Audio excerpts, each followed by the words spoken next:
a meeting of the Finance Administration Committee. It's 6:30 and I'd like to call the meeting to order. Again, in consideration of the COVID-19 social distancing recommendations, this meeting will be held virtually via Zoom. And out of the ordinary context, Finance will be going first this evening because we have several people weighing in with comments and we wanted to make sure everybody got heard early enough in the evening. So Community Development will be following the Finance meeting. The public is invited to participate and will be allowed to make comments through the online chat feature. Please note that comments are visible to the entire group. If you wish to make a public comment, please state your name and city of residence for the record and be conscientious of others trying to speak. This meeting will be recorded and posted on the city's website at www.missionks.org. Please contact the administration offices at 913-676-8350 with any questions or concerns. Tonight, we will be considering a revised agenda to include action item number 9, Kansas Homeland Security Regional Hazard Mitigation Plan. Do we have a motion to accept the revised agenda as presented? Madam Chair, I move that the committee approve the revised agenda to include the action item number 9 as presented. Is there a second? Okay. Audrey, please call for the vote. Inman. Aye. Flora. Aye. Davis. Aye. Thomas. Aye. Crane. Aye. Boltinghouse. Aye. Rothrock. Aye. And Schlosmacher. Aye. Thank you. Motion carried. Excellent. Okay, let's move forward. We don't have any public hearings tonight, but we do have public presentations. Let's start first with the 2020 audit, the SAS letter. Brian Scott, could you help us through that, please? Yes, thank you, Madam Chair. 2020 is finally coming to an end. Thank God. It's been quite a year. But that also means that our fiscal year is coming to an end as well. So it's time to begin our audit for fiscal year 2020. And we've once again engaged BT and Company, Burbridge, Tehran and Company, to conduct the audit for us. They will be here the last week of December to do some initial field work. And I anticipate they'll be here again in February to actually do the audit. But the first step in that process is to actually do a audit communication with the governing body. This is in accordance with the statements on auditing standards, SAS statement number 114. So we have with us tonight Emily Sheldon, who is the lead auditor for the team that audits the city every year. And she will go through the communications with you all. This kind of covers generally the process that the team will follow in doing the audit, particular areas they'll look at. And this will also be an opportunity for you all to ask any questions that you might have. So with that, I'm going to hand it off to Emily. She's here with us tonight. Emily? Thank you very much, Brian. Again, my name is Emily Sheldon. I'm a manager with BT&CO. I'm here tonight to present to you information related to the planned scope and timing of our audit of the City of Mission's financial statements. Audit standards do require that we communicate this information to you in the form of a planning letter. If you'd like to read along as I provide this overview, a copy of the letter is included in tonight's meeting packet. I believe it's on PDF page number 6. The first section of the letter discusses communication between our firm and the City Council. As part of our audit planning process, we will schedule a meeting either in person or by phone with the mayor to discuss the council's oversight of the effectiveness of internal control, any areas of concern that we need to be aware of in planning the audit, or any concerns about fraud. We also want you to know before we begin the audit that we would immediately reach out to the City Council if any of the following issues were to arise. Those issues would be like if there were cases of fraud involving senior management or other fraud that causes a material misstatement for the financial statements, any instances of non-compliance with laws or regulations that come to our attention, any disagreements with management, or any serious difficulties encountered in performing the audit. At the conclusion of our audit, we will issue a letter to the City Council that communicates certain matters that are significant and relevant in the City's Council's oversight of the financial reporting process. The second section of the letter discusses our independence policies and procedures that are in place to ensure that we remain independent in the audit services that we are providing to the city. The third section of the letter discusses our audit planning process. The first step of our planning process is obtaining an understanding of the city's internal controls. We use this understanding to identify certain risks in the city's operations and to tailor our audit approach. The fourth section of the letter discusses how we apply the concept of materiality to conducting our audit and how we use materiality in deciding whether to record any adjusting journal entries. At the conclusion of our audit, we will provide to the City Council any adjustments that were made as a result of the audit, as well as any uncorrected misstatements that were noted but not required to be recorded. The fifth section of the letter explains that our audit of the city will include obtaining an understanding of internal control, but that our audit is not designed to provide any assurance on internal control, and we're not providing an opinion of the city's internal control. Finally, we will be visiting the city's offices, as Brian said, December 17th and 18th to perform our preliminary audit fieldwork as part of the audit planning process. The dates of audit fieldwork will be finalized by our audit scheduling committee next week. And we do expect audit fieldwork to commence at around the same time as last year, which would be around the week of February 15th. And we'll be sure to inform Brian once we get that decision made. With that, that's all I had for you this evening, covering the basis of the letter. Do you have any questions for me? Anybody? Thank you, Emily. Good overview. Thank you. And if you have, any further questions or concerns, Brian has my contact information, so you're more than welcome to reach out to me at any point in this process. Excellent. Thank you. Thank you. Okay, we'll move to our second presentation. It will be a 2021 legislative session and priorities overview and development by Little Governmental Relations. Laura Smith, will you please begin with this presentation? Yes, thank you, Councilmember Kring. So each year the city develops a legislative program or a set of legislative priorities, which outlines generally the areas of interest or concern, and we use that to communicate with our state legislators at the beginning of the legislative session. You may recall that at our last meeting, we re-upped our contract with Little Government Relations for the 2021 session. We entered into that contract originally with them for 2020 and felt like that it added value to our legislative efforts, particularly keeping us informed and updated and being able to be more responsive and providing testimony and other things when necessary. So one of the things that we have talked about for the last couple of years is trying to advance and initiate the conversations around our legislative priorities a little earlier each fall than we may have in previous years. And so we have Stuart Little and Mallory, and I'm sorry, Mallory, is it Lutz or Lutz? It's Lutz. Lutz, okay. I know two people and they say it differently, so I'll remember that for the future. So Stuart Little and Mallory Lutz here with LGR with us this evening. In your packet, we provided kind of a memo from LGR that outlines issues that they see being of importance or potential interest to the city and the upcoming legislative session, as well as a draft copy of the League of Kansas Municipalities policy statements and our legislative priorities from 2020.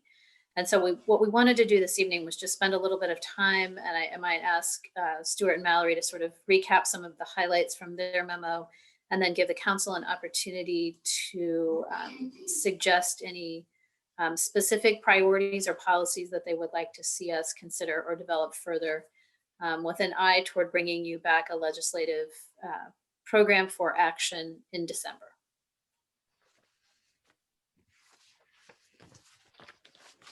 So Stuart, if you want to go ahead, I think that'd be great. Okay, thank you, Laura, Madam Chair.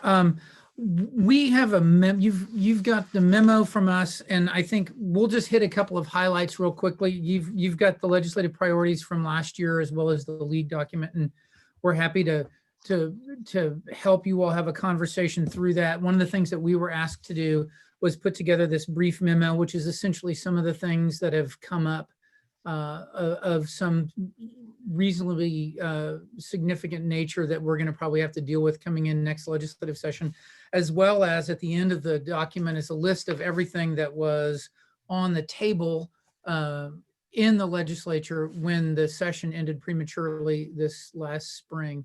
The one thing that I would note is that the elections have consequences, and the election that was held yesterday is going to have a pretty significant impact on some of the policy conversations that will take place in Topeka. Between the primary and the general election, we sent a memo over to Laura, the mayor, today about the election. It's going to have an impact on some of the policy issues. The overall nature of the legislature is going to be a bit more conservative, and they're going to be some of the things that have been vetoed in the past, some tax bills and those kind of things. We're going to have to, those are going to come back as live issues that we'll have to be responding to and dealing with coming up in the next session. So Mallory might just hit a couple of high points on a couple of the issues that she's been following, and I'll follow up, and then we'll be happy to answer questions or be any help we can. Awesome. Yeah, so as Stuart alluded to, I think the 2021 session, get ready to play defense, I think is fair to say. One thing I'll talk about that is new, that is not something that we even fathomed at this point last year having to talk about, would be the Kansas Emergency Management Act. So this is just, something that I don't think anybody has ever anticipated addressing in a platform or anything of that nature.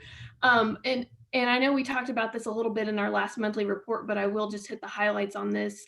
This has been huge activity over the interim. A special committee has met to address KEMA 6 times in the last couple of months. That committee has not yet submitted their report, but probably within a month, they will come out with a committee report that details what they talked about and what they want to further study, and also what they want other committees to look at. So of course, during this pandemic, there's so many things that affect school boards, for example. So education committees are going to have to take up some of these issues. Tax committees are going to be looking at some of these issues. So what I would say would be important for you all that we're going to be on the lookout. So many of these issues obviously involve local authority and local control. So some of the things they're discussing and that they're going to be looking at for further study relates to not having an effective mechanism to enforce executive orders. So while some lawmakers have talked about, wanting county sheriffs to be the ones to handle this, others, say that, well, we need to leave that to our cities because we have different concerns than the rest of the county. And then there's another issue with how you penalize violations of those orders. So under House Bill 2016, which we're operating under now, that lays out civil penalties for violations of these orders. Again, no really enforcement mechanism, but then do we also need to have harsher penalties for more severe violations? Lots of talk about needing further study related to the closure of businesses, whether we need to have legislative oversight of that, and should we give discretion to the local level to keep local businesses open? How do emergency powers interact with the local school board? That's another big issue. And then of course, the county's ability to adopt less restrictive orders and their ability to modify the orders of a local health officer. And related to that discussions, well, do we let cities do the same thing? Do we let cities have the authority to do what right now the counties are doing? So I think that gets pretty messy, but that's a pretty contentious issue on that committee. So we'll be watching, obviously, any kind of amendments to KEMA that would be detrimental to municipalities, but I think it's fair to say that local governments will benefit from clarification of the emergency powers and how that interacts with local control, specifically during times of emergency. I welcome any questions on that, but I know that's going to be one of the biggest issues. I might hand it off to Stuart. I know property tax is probably going to be either the number 1 or number 2 issue that we're going to be spending our time on in 2021. So. Yeah, in addition to the KEMA, trying to work out the real life experiment that we've all gone through in terms of governor's authority, legislature's authority, state's authority, county's authority, school district authority, municipalities, public health officers. It's going to be a lot of untangling to be done, and that usually means a mess. I would mention tax issues are going to be of great significance. And you recall the last two legislative sessions, the legislature has sent the governor 3 tax bills, tax reduction bills that were vetoed last year. And then the legislature did not override those, didn't have sufficient votes to override those vetoes. This last session, the legislature sent the governor a small tax reduction package that also dealt with property taxes, took the tax lid off, imposed this truth and this transparency and taxation policy that was going to be reasonably complex and have a variety of issues. Governor vetoed that as well. The legislature did not have the votes to override that veto, and so that veto stood. And what's going to happen is we're going to have some pretty significant discussions about the 2 tax reduction bills that were passed the last 2 years, where folks who got the bills passed twice and 3 times and the governor vetoed now have the votes to get passed and to override a veto. That's one of the significant issues of the impact of legislation of the elections yesterday. There's also going to be a broader look at property taxation. We will probably get some changes in appraisal laws. There were at least 10 different appraisal bills last year that did everything from change the qualifications of the appraiser, to change the times of the appraisal, to change who the appraiser works for.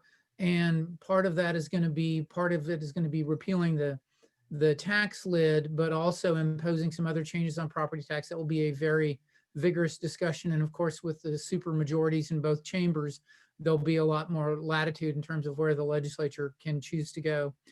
A couple of other issues that I would, that we had on the list just to mention.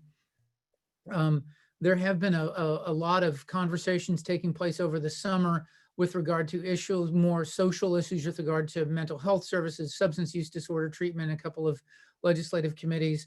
A lot more discussion about criminal justice reform and racial issues, and having a conversation about the interconnection of lots of those issues through a variety of different committees, and we've included those in some reports.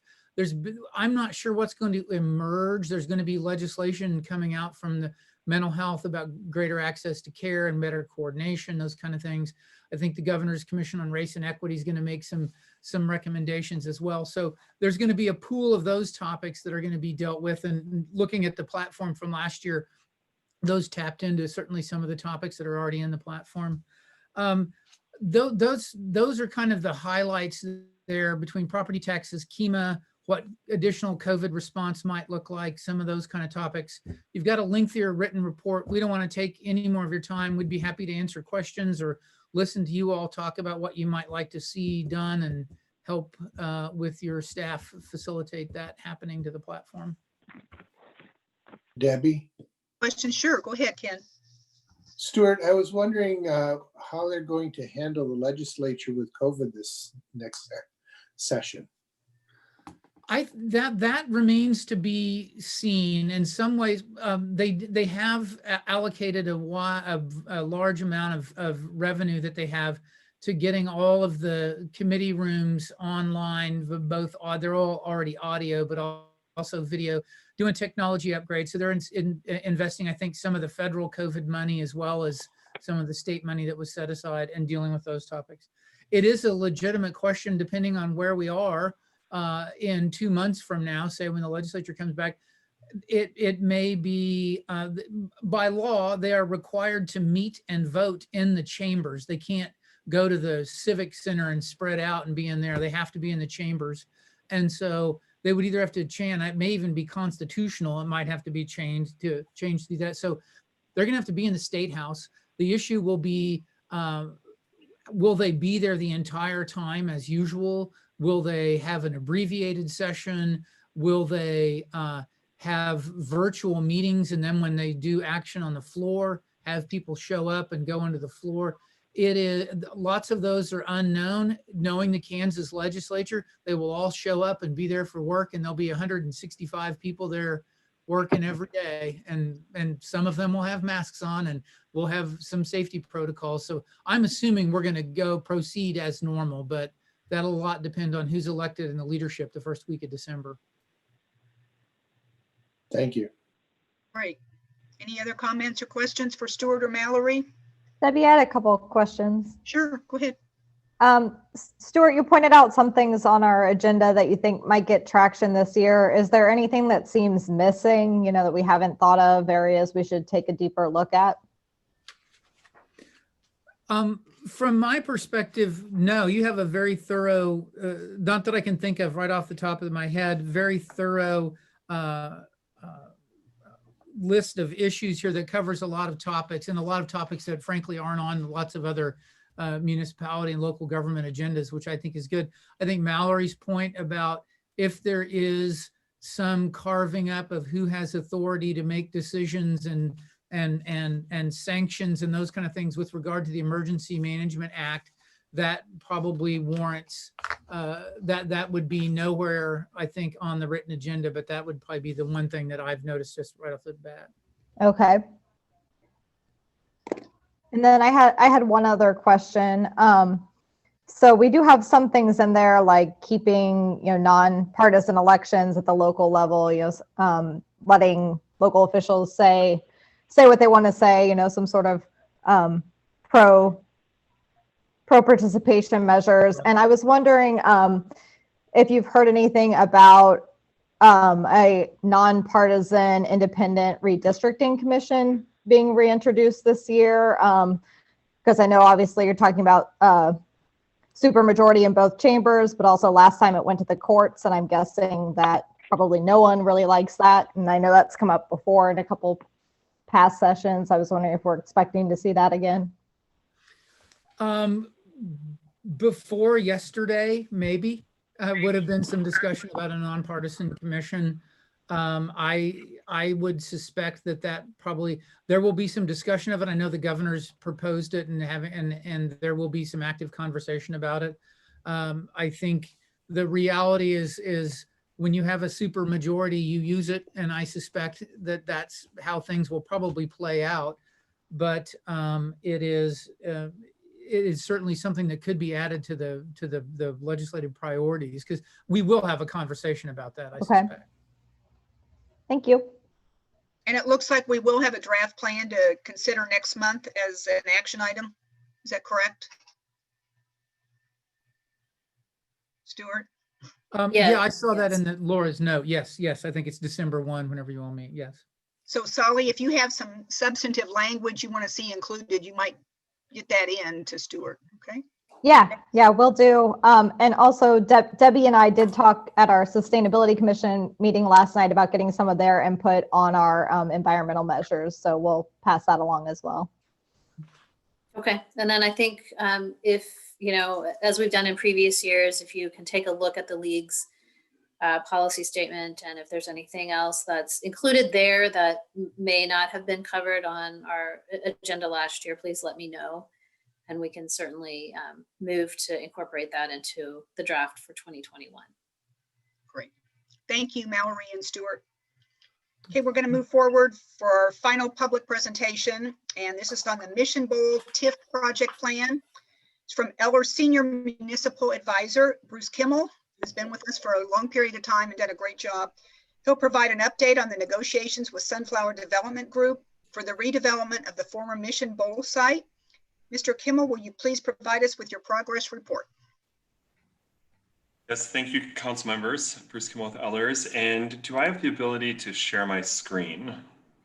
I think so. Okay, yes, let me give it a shot.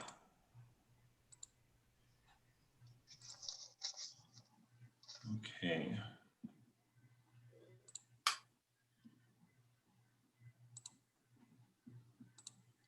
Before you begin, Great. Well, thank you. There are several people that may want to put comments in. Feel free on the public level to put your chat comments in, and we'll review them as we go through the presentation. Sorry, Bruce, go ahead. No, great, thank you. So what I wanted to do here is just sort of summarize the memo that I distributed to all of you via city staff over the weekend.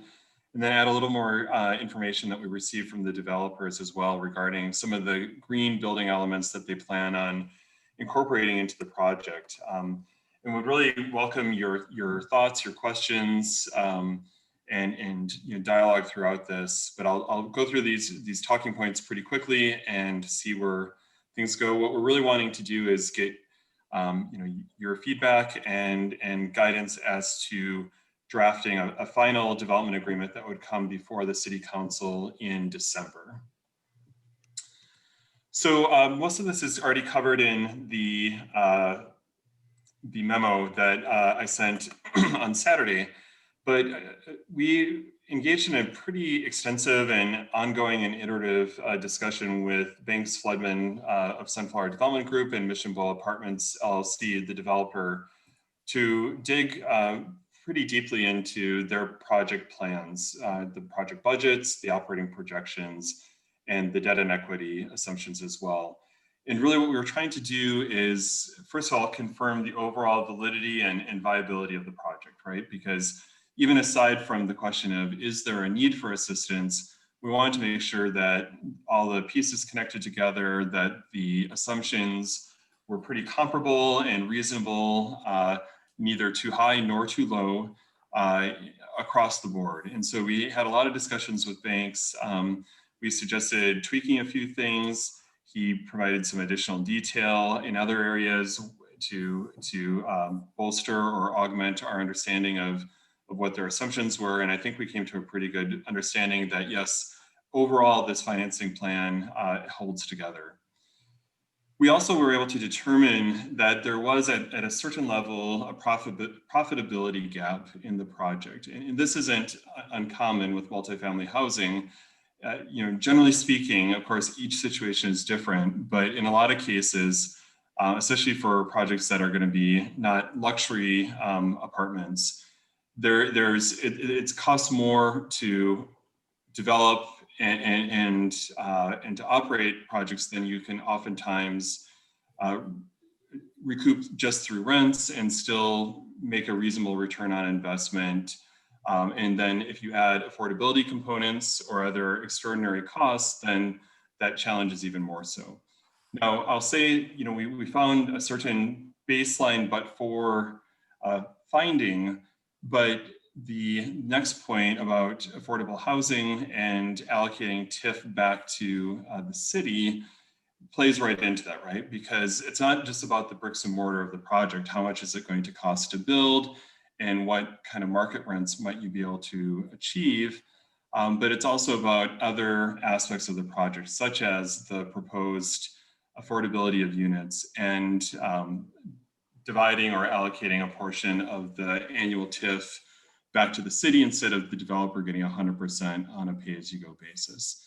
So what I wanted to just sort of put out here, and I think I touched on this 2 weeks ago, is that there's a lot of interconnection here. And when we're looking at the but-for, again, it's not just about how much it's going to cost to build the property itself, but what is the overall project, including the rent levels and including other factors that might come into play, and how does that impact return on investment for the developer and the reasonable expectation that they would have to be able to achieve a market appropriate profit.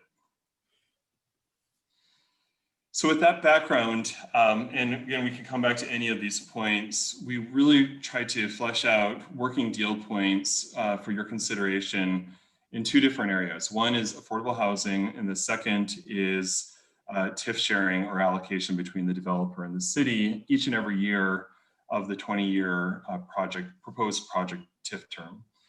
So on the affordable housing side, as you saw in my memo, we have a working understanding that the developer will reserve 32 units, and that's equivalent to 20% of the 161 planned units. For tenants, that might be individuals or families earning up to 60% of Kansas City area median income. And as it's currently understood, we would be looking to have 16 studios with guaranteed affordability. That reflects about 23% of the 69 planned studios.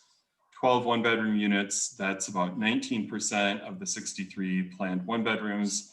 and 4 2-bedroom units. That's about 14% of the 29 planned 2-bedrooms. The developer has agreed that they would make that commitment to have affordability applicable or as determined by AMI standards for 20 years from the project opening. One thing I did think was appropriate to allow, in most years, the AMI standards or levels and the maximum affordable rents that go with that do increase by at least 2% per year. But the developer asked that, should there be a year where AMI doesn't increase by 2%, that they have the ability to increase by 2%. And again, to sort of keep in line with what they're charging on market rate units in terms of rate of growth, but also given the fact that usually AMI does outstrip that 2% threshold, my recommendation is that would be a reasonable thing to include as part of the development agreement. The next, and I should mention, there would also be there'd be some qualification standards and protocols for the developer to demonstrate that they are renting those units to income eligible individuals and families, and also some level of reporting and verification that the city can look to make sure that you're essentially investing in affordable housing, right? And so it's reasonable that there be some level of communication and verification that you can refer back to make sure that the developer is doing that on an ongoing basis for the next 20 years. Bruce, could I ask you on the AMI level, could you tell us if that's regional around the Kansas City area? Is it just Johnson County? What does that include geographically? Right. Thanks, Councilmember Kring. It is regional for the Kansas City Metro. So it includes, I'm not sure all the counties that would be involved or included in the MSA, the Metropolitan Statistical Area, but it does include communities on both the Missouri and the Kansas side. Thank you. And Bruce, do you have that AMI for this year on hand by chance? And if so, do you have another tangible example of what a rent rate would be? So just so we can kind of get an idea of some numbers. Yeah, I can try to pull that up. I know I've got, well, the overall AMI for a family of 4, which is always the starting place, is, so in Kansas City, the AMI for a family of 4 is $86,000. But then you've got gradations down that correspond to the housing unit sizes that you're looking at. So for instance, for a studio corresponds to 1 person. And so the AMI calculation goes down, I believe it's 70%. So AMI for a one person is 70% of that 86,000. And then if you are looking at 60% of AMI, then it's 60% of that 70%, right? So you got 2 adjustments down from the original 86,000. And that's what often trips people up, is they might not realize that AMI is for a family of 4 and that it is gradated down based on the unit size. And then you're taking, again, a percentage of that to get to the appropriate affordability level. And so then also the third step, if you will, in terms of the maximum rents would be, so you take the 86,000 times 70% to get to 1 person, times 60% to be 60% of AMI for 1 person. And then the affordable monthly rent is essentially 30% of a month's worth of that. So I can certainly provide some tables that demonstrate that. And I think actually this was all in the housing affordability study that your city staff did as well. The numbers in that do a much better job of depicting that than what I was just trying to explain verbally.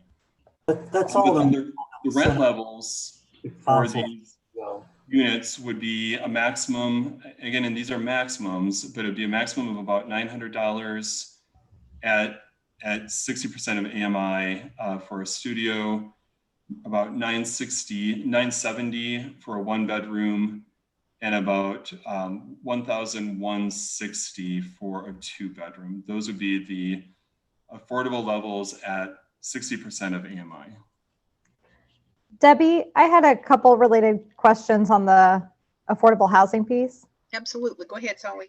Yeah, my first question, I guess, is maybe more for Laura than Bruce, but since you've been involved with the affordable housing mark work, I was wondering how useful is it having most of these be studio units in terms of solving, doing our part to help solve affordable housing, having it be mostly studios. And then my question for Bruce would be, would the TIF support still be needed absent these units? You referred to, funding affordable housing. And so I was curious what the but-for analysis looks like, absent this piece. I can certainly, we just, as part of the work, not necessarily with the MARC affordable housing piece, but I've also been part of the technical committee for the Johnson County Housing Inventory and Study that UCS is coordinating. And we just received kind of a preliminary draft. So I can certainly take a look at that in the coming week and share some of that information with Bruce and see how those things match up. I think there's definitely a need at all levels, but we can see whether there's some more granular sort of data that has come out through that process as well. I would just add a couple of things. Part of the part of what we were trying to do is achieve affordability at a meaningful level of the number of units, and certainly I think achieving effectively 20% of the 161 units is a meaningful investment in a number of units that would be available that wouldn't otherwise be available but for the city's participation in this. And also 60% is a lot more meaningful than rents affordable at 80%, especially since a lot of the unit rents, at least for the studios and the one bedrooms, are already in that range of that would be considered affordable at 80% already. So, working with the developer to negotiate an arrangement in which you have units guaranteed at 60% for the next 20 years seemed appropriate. One of the other things we were trying to do is to balance the pro forma impact, because the subsidy that you need to basically factor in bringing studios down to affordable at 60% of AMI, that subsidy is a lot less than the subsidy you need to provide to bring a 2-bedroom down. And I can give you some ballpark numbers on that. So the delta between the proposed market rates on the studios that we're at least informally targeting it for this purpose, and the 60% of AMI rents is about $100. Basically, it's about $100 a month difference. So essentially to figure out the annual impact, you multiply that by the number of units and then times 12 months, and that's essentially the subsidy or the rent write down relating to the studios is about $100 a month. For the 1 bedrooms, that subsidy is closer to $300 a month per unit. And for the 2 bedrooms, it's closer to $500 to $600 a month per unit per month. So you can see, that's not to say that you can't instruct us to negotiate something else or look to do that with the developer. But certainly from their perspective, they're going to say, well, having more larger units has more of an impact on our pro forma, and they might very, very well suggest that we renegotiate some other aspects of the development agreement, including the TIF sharing. Councilmember Flory, the second part of your question was about, is there a gap but for the rental subsidies? And yes, there is. I was just about to save a version of my workbook to just put all of the rents back at market and to see what the projected rate of return would be. And I can do that, but I will say that even without any affordability, there was still a demonstrated need for TIF assistance. Might it be it will certainly be at a lower level, but there was sort of an underlying or a baseline justification for some level of TIF. Yeah, I think that's really helpful. And I think it might be good to see if we could see, like, if there wasn't this piece, what would the allocation sharing look like? What would the difference be, so that we can talk about in a meaningful way to the community, the value of having these affordable units and what the city is contributing to make them happen. Sure. Great. Thank you. I know Hillary had a comment the other day regarding maybe having additional 2-bedroom units. Hillary, do you want to address that now, or do you want to do it later? Well, Bruce, you mentioned in your memo that there was potentially some flexibility for additional 2-bedroom units. Is that something that you could talk a little bit about? Well, what I was, yes, Councilman, what I was meaning there is that, the developer would be committing to a certain number of studios and really more committing to a certain number of 1-bedrooms and 2-bedrooms. But what I was meaning there is it's possible, especially with what we're seeing with some trends towards younger generations liking and preferring smaller living spaces, that there might be more upward potential for some of the studios, for instance. And so what I wanted to convey there was that, the developer is agreeing to 32 units and no less than 4 2-bedrooms and no less than 12 1-bedrooms, with the remainder being studios. But I didn't want to preclude the developer from having the ability to actually potentially offer more of their 1 and 2 bedrooms at the affordable rent levels that would, apply to those size of apartments, if that made sense. Because I knew that there might be some interest on the city's perspective from having more large units. And if it works well for the project as well, that seems like it would be a win-win. As to actually, requiring a greater number of 2-bedrooms, I think that's where we would get into the pro forma impact, and knowing that, let's say the monthly impact per unit is about $500 difference for a 2-bedroom versus $100 difference for a studio. And just how does that impact the developer's pro forma? And then how does that in turn maybe impact the TIF sharing side of things? Does that make sense? That's helpful. I personally, I'd like to see more 2-bedrooms. I think as we talk about affordable housing, it seems that families are often most in need, and families are most likely going to be living in 2-bedrooms. So that's, I don't know how the rest of the council feels or how that fits into the equation beyond just, us expressing our interest in that. But that's where I am. Yeah, that's why I had asked Laura for if we could get more information, from the studies that have been done on the need. So I understand what Bruce is saying too. You're basically trading 1 2-bedroom for 5 studios if you're not going to increase the TIFs. That's a pretty big trade-off on the pro forma, but I would like more information as well. Debbie, I have a question. Go ahead, Trent. Sorry. Bruce or Laura, could you just speak a little bit about what happens if, a qualifying tenant enters in year 19 and 20, what year 21 looks like for their rent then at that point? We haven't fully fleshed out how that would work. And that's a great point. Most commonly, I work on a lot of affordable housing projects that have essentially TIF assistance underwriting the affordability. And oftentimes the developer doesn't just stop things. And it's either because they like and prefer the stability of having the full occupancy, even if some of the rent levels are maybe a little bit lower than they could otherwise achieve, or it's also just because they don't want the disruption and the mutual disruption of potentially having tenants have to leave after a year when they would otherwise want to stay. But that's a really good point. I think we would need to talk about how to address that in the development agreement.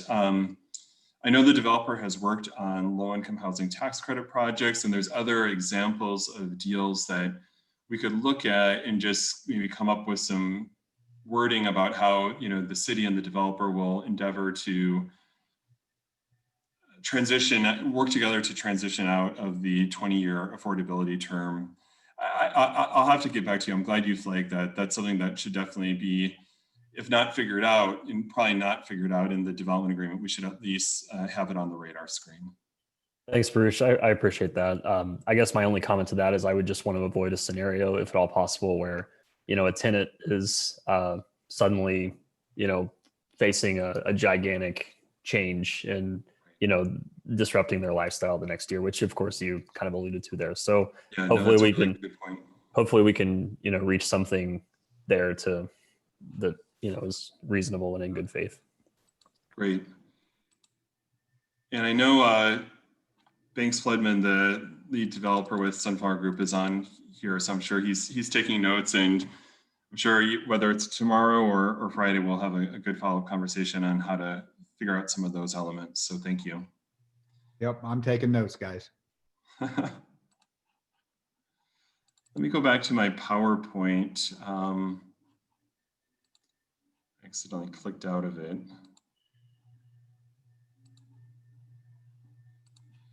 All right.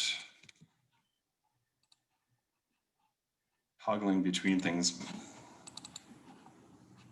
All right, am I back on my PowerPoint? Yes. Okay, thank you. So the other working deal point that we wanted to incorporate into this informal understanding of how this participation would work between the city and the developer was annual TIF sharing. And this is really born of the fact that the city, with the most recent Rock Creek channel and flood control improvements, has put about $1 million of city reserves into that project in addition to bond proceeds. And you will also most likely have future projects that would also be TIF eligible. And so we talked quite a bit among the city team with your both development council as well as bond and TIF council to figure out, you know, yes, this would be a viable path forward to not just, for instance, give 100% of the TIF to the developer on a pay-as-you-go basis for, you know, 15 years, and then you would get whatever was available as a tail after that, but instead to, from year one, share TIF so that you could cover some of those costs. And so what seems to make sense, both for the developer and for the city, what I would suggest as a starting place is the allocation that sort of ratchets up from the city's perspective, ratchets down from the developer's perspective over this 20-year period. As I mentioned in my memo, the first 5-year period would be a 90-10 split, but in actuality, while there might be a little bit of TIF in year 2, most likely really that first 5-year period would be effectively a 3-year period before transitioning into the second phase, which would be 85-15. The third phase would be 80-20, and the final phase would be 75-25. From the developer's perspective, this would be pay-as-you-go reimbursement of TIF eligible expenses relating to the development of the project itself. But also, as I mentioned before, you're effectively on an ongoing annual basis offsetting some of that or all of that really lower revenue generation due to the affordable unit component. And for the city, again, you're looking to reimburse past and prospective future stormwater costs. I know that there's probably some interest in what this would mean for the city. I think the numbers that both the developer and we are using at this point are pretty conservative in terms of estimated market values upon completion and using a fairly modest inflation rate of 2% per year in terms of future value growth. You know, when you look at most properties, especially new properties in Johnson County, on average, they're appreciating at more than 2% per year. But just assuming a modest rate of growth, the total city TIF share using the percentages that I mentioned on the previous slide would be about $1.3 million over 20 years, really 18 years. And using a present value discount rate of 4%, that's about $800,000 of value in today's dollars for the city. Also, you might be curious to know, okay, if we're starting at 10% and going up to 25%, but if the the TIF stream is increasing over that period of time, even if only by 2% per year, you know, what does it work out to be in terms of an overall city share? And it's about 20% coming to the city overall, which again, in combination with the affordability, seemed like it was a reasonable starting place for this discussion. We also think it's appropriate as part of the overall, in order to give the developer a fighting chance at a reasonable rate of return. You know, we're not guaranteeing a rate of return, right, for the developer. They still are bearing construction risk and operating risk and other risks relating to being developers, and that's why, you know, they do make profits. But in order to give a reasonable shot at a market appropriate rate of return, we do think it's also appropriate to consider and to provide the industrial revenue bond sales tax exemption on construction materials. That helps to reduce the developer's upfront development costs by several $100,000, and the city's share of that sales tax exemption is pretty modest, and it's a fairly straightforward and commonly provided subsidy. Although we did definitely include it in our numbers. We know that sometimes that just sort of gets assumed, but we absolutely wanted to show the development performer both with and without that sales tax exemption, to make sure we could come to you and say, yes, this is justified.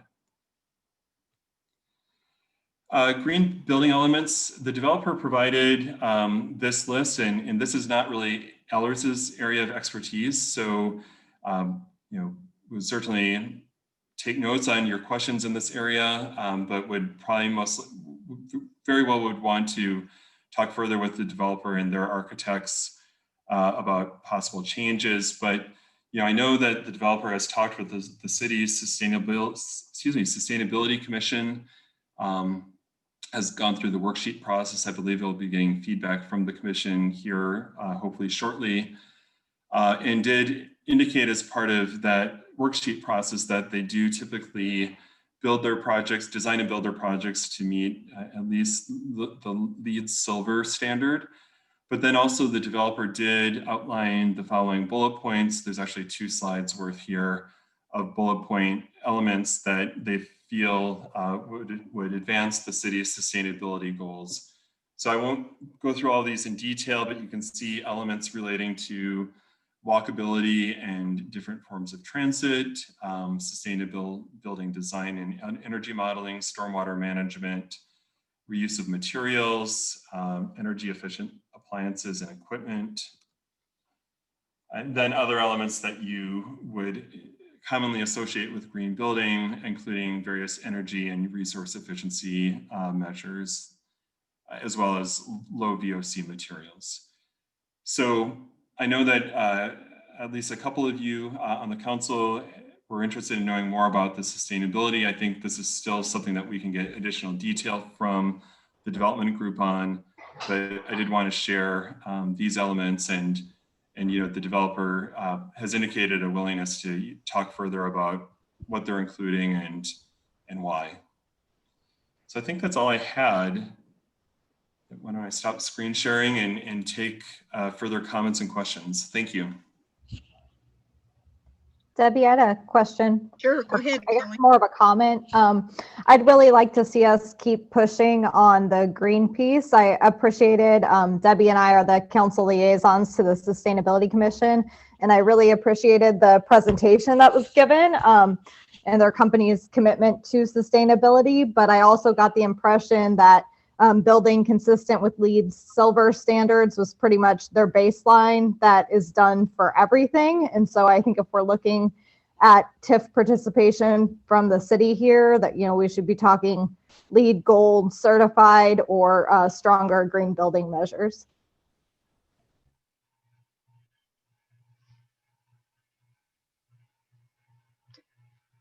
Thanks, Solly. Okay, any comments, any more questions?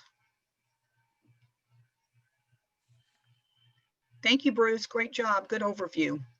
Thank you, Bruce. Really appreciate it. We still Thank have you. Banks on the phone too. Banks, is there anything you want to add based on Solly's comment or anything else you've heard thus far? No, I'll do a little kind of fact finding. The 2 bedrooms, you know, the market, what we see is 2 bedrooms just aren't leasing up in Kansas City like we'd like. We do have some projects with more 2 bedrooms, and there are some vacancies. And so that's why we're very, very comfortable with a focus on studios and ones. Like Bruce alluded to, studios and ones are really popular. You know, with you know, really anybody. I think people are trying to do what they can to have a more efficient, smaller space.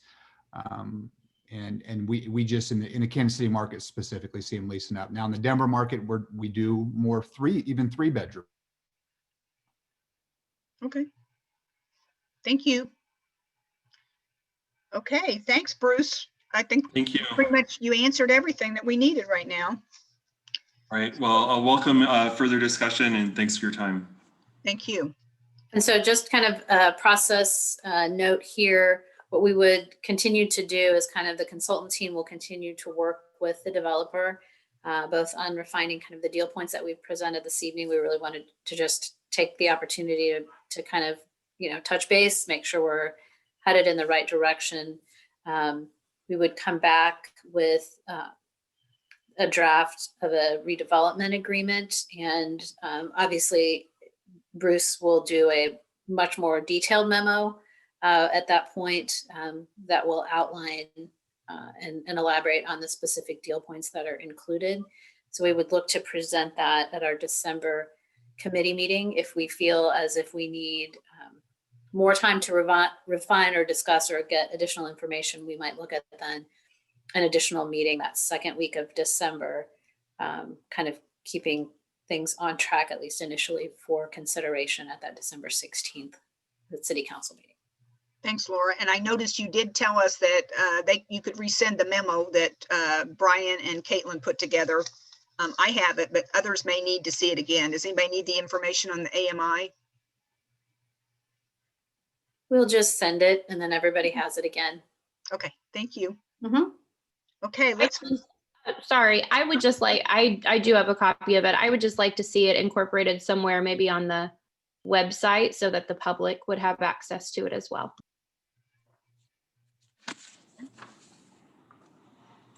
Okay, let's move forward to our action items. We have first action item tonight is the acceptance of the October 7th, 2020 Finance and Administration Committee minutes from Audrey McClanahan. Audrey? Hi, thank you. Yes, presented here are the meeting minutes from October 7th, 2020 Finance and Administration Committee, excuse me, for your consideration. Thank you. Does anybody have any comments on that? Recommend accept. Audrey, thank you for making those changes on the attendance. Oh, thank you for emailing me about those. Okay. We don't need to vote on that, do we? No, just add it to consent. Recommendation, thank you. The next item is the information on financial allocations for the United Community Services Fund, and that would be Brian Scott. Will you please update us on this information? Yes, I will. Thank you. United Community Services of Johnson County is an independent and not-for-profit corporation charged with coordinating, supporting various initiatives and programs that provide for the human service needs of Johnson County residents. One of these programs is the Human Service Fund, which provides a cost-efficient and accountable mechanism for local governments in Johnson County support a number of services that help residents facing difficult circumstances. Each year, the city allocates a portion of funds from its budget for this purpose. We do this along with all the other communities, or most all the other communities in Johnson County. There are 14 participating cities plus the county that participate in this program. The allocation last year was $371,776, of which we contributed $8,300. I think I was corrected. That was actually $7,600. This year, the allocation would be $372,376, which would be an increase of less than 1%. And our budgeted funds for the allocation from the city of Mission, our contribution would be $8,300. There is a report from UCS that kind of outlines the requests that were made by various not-for-profit organizations in Johnson County for the use of these funds. They actually have a committee that reviews these requests, that makes a determination on the grants, and it makes a recommendation to the UCS board, which is all detailed in this report. So we would recommend making a contribution of $8,300 out of the 2021 budget for the Human Service Fund. And we do have a representative from UCS with us this evening to answer any questions that you may have. Okay. Debbie, ahead, I had Paul. one question. Sure. I think it was in the appendix to the UCS information, but this is a question for our UCS representative. There was a note about ensuring that the organizations comply with city's non-discrimination ordinances, and I was just wondering if you could speak to that piece. Sure. So we, my name is Christina Ashley-Guidry. I'm the Director of Resource Allocation for United Community Services of Johnson County. It's my first year in this role. Maria Schott would have been here in previous years. But our non-discrimination policies are, we reach out to the cities and county annually and ask them for any updates that you guys have made. And we require, as in part of the introduction of the grant each year, that all potential grantees are required to attend. We actually discuss the non-discrimination policies. We direct the folks to the website where we have all of those non-discrimination policies collected, and then they have to actually agree and sign off in their application that they do comply with those policies. It's very similar to the federal Title VI compliance requirements, which I used to administer for the state of Tennessee immediately before this job. And I can actually tell you, we work with many of these grantees through our other services at United Community Services, through the continuum of care on homelessness, through the housing project that we're actually undertaking with you guys, and through many other services. And so we have a pretty good pulse as to what that activity looks like as far as non-discrimination goes. And I feel confident in saying that our grantees do actually comply. Great, thank you. Okay, anybody else? Comments, questions? Lori has a question. Thank Go you, ahead. Brian. Thank you, Debbie. Hi, Christina. I was just wondering if in the grant application we had, or if you all had specific questions relating to zip codes of recipients of the programs. I'm curious because I know that the dollar allocations are recommended based on population of our city. And so I'm wondering how many folks in 66202, 66205 are served through these programs. So we don't collect the data by zip code. We collect it by city. And if you're not in the city, if you're in the county. So I can tell you, I was looking at this data earlier this week. The population that we have listed for Mission right now is about 9,400 residents. In 2019, which is the last complete grant year that I have data for, we had 1,072 residents actually access services through these 15 grantees in 2019.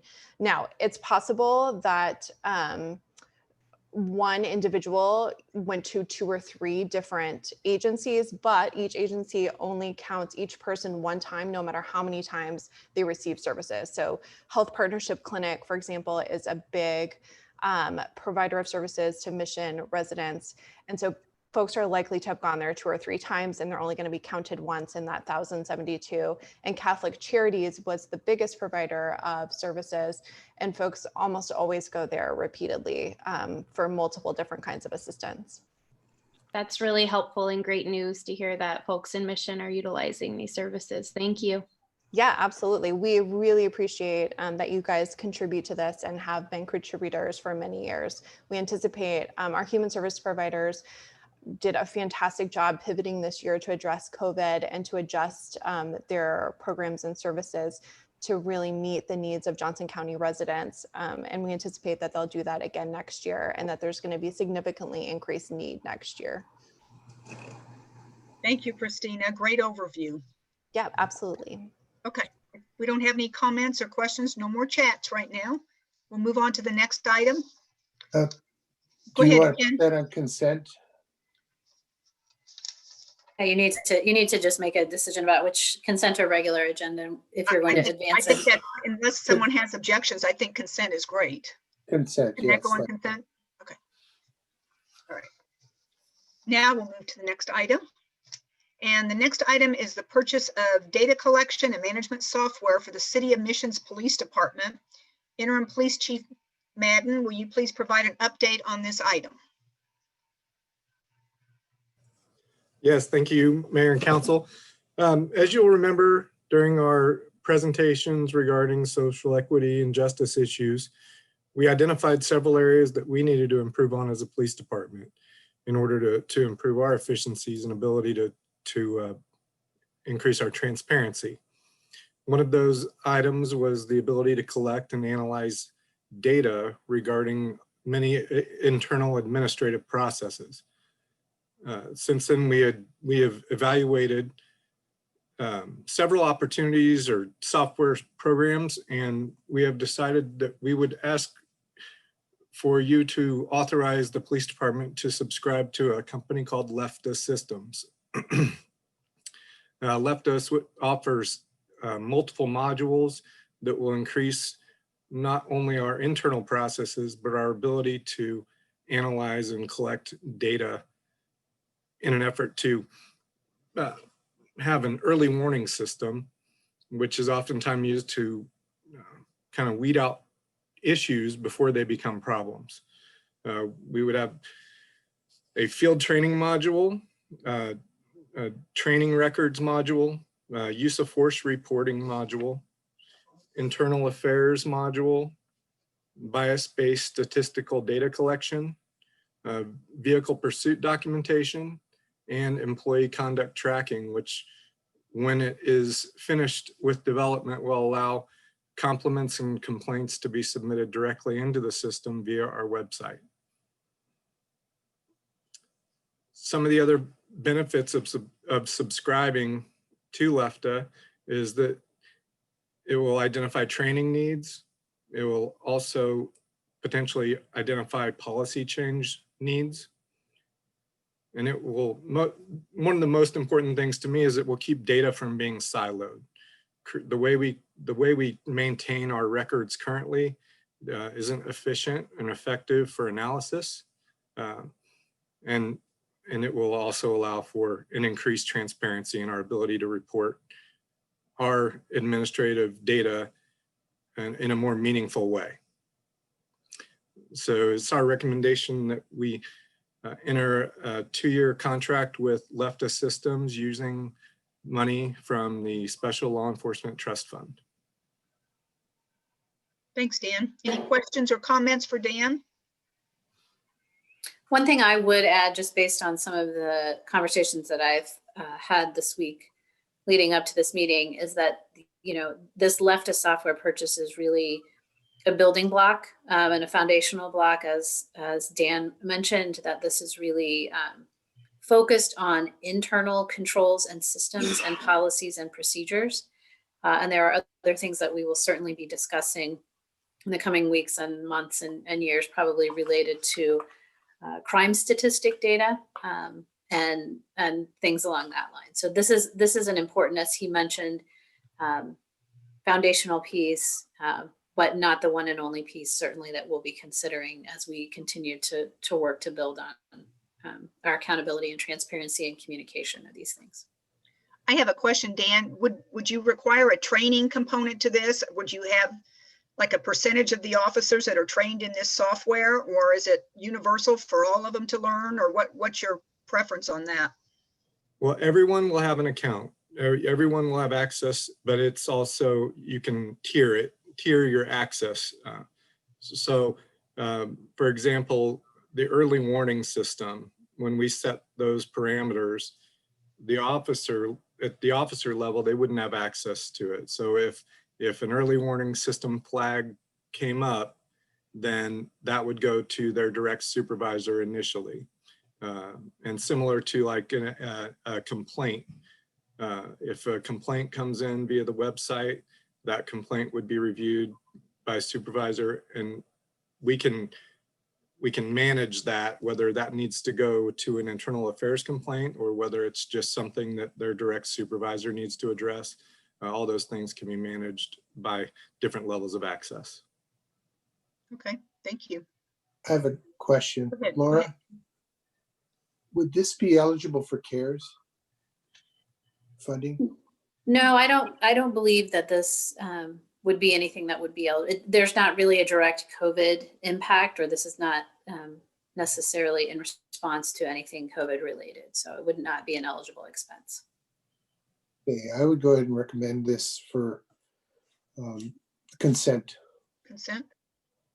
Anybody have comments about it going on the consent agenda?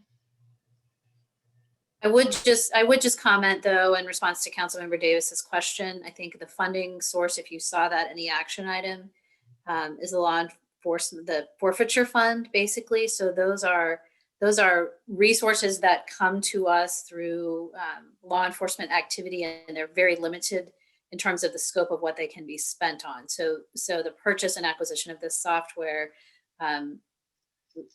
they're not recommending is not going to have an impact on the general fund expenses. Thank you. Thanks, Dan. Good overview. Thank you. Okay, next we'll move on to the next item, which is the resolution for the 2020 budget amendment. And that would be Brian Scott. Would you please update us on this item?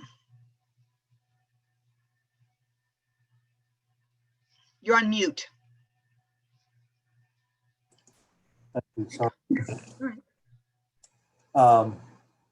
We are soon closing out the fiscal year for 2020, so we're doing some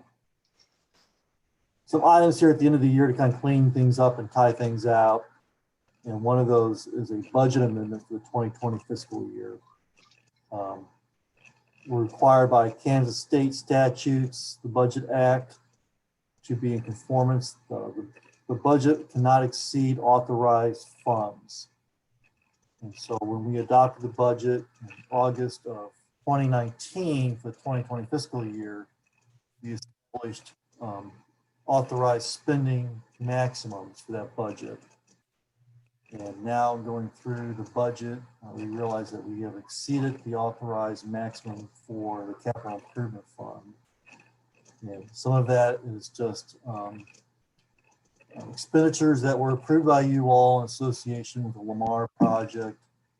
And in addition, we've also captured the settlement amount for the Transportation Utility Fund class action lawsuit. We captured that amount in this fund. And the reason why we did that was we had to establish the settlement amount when we negotiated that agreement. And then anything that was not actually submitted for a settlement, any leftover funds would be spent on road projects. So that's why we placed that in this fund. So that drove our expenditure amount above the maximum authority. So we have funds available in that fund to cover all of this. It's just a matter of actually recognizing that and increasing our maximum authority. So that's what this budget amendment would do. We have gone ahead and noticed a public hearing that will appear on the meeting the 18th. We're required to do that 10 days before the actual meeting, so that notice was published in a legal record yesterday, November 3rd, for the public meeting at your regular city council meeting. Thanks, Brian. Does anybody have comments or questions on this item going to the November 18th City Council meeting in a public hearing? Do I hear a recommendation? Recommend that we place it on consent. Okay, well, it's a public hearing, so I don't know if it's consent. So typically what we would do is, First item on the agenda. yeah, well, there's a space on the agenda for the public hearing, so we would open Okay, sorry. the public hearing and then, but I still would recommend that anything that has a public hearing associated with it, that's probably best to keep it on a regular agenda. In the event you do have any of the public that shows up to comment on Okay. that item. Sure. Okay, any other comments on the budget amendment? Okay, let's move to our final action item, and that is Brian Scott. Please give us an update on the renewal of the city's property and casualty insurance for the 2021 policy period. Okay, every year we purchase property and liability insurance for the city. This covers all of our city facilities as well as city vehicles, and then liability insurance for any action that the city might inadvertently take that's wrong. For the last several years, we've been purchasing this insurance through Travelers, and the cost has been $140,444. No, excuse me, that's the cost this year.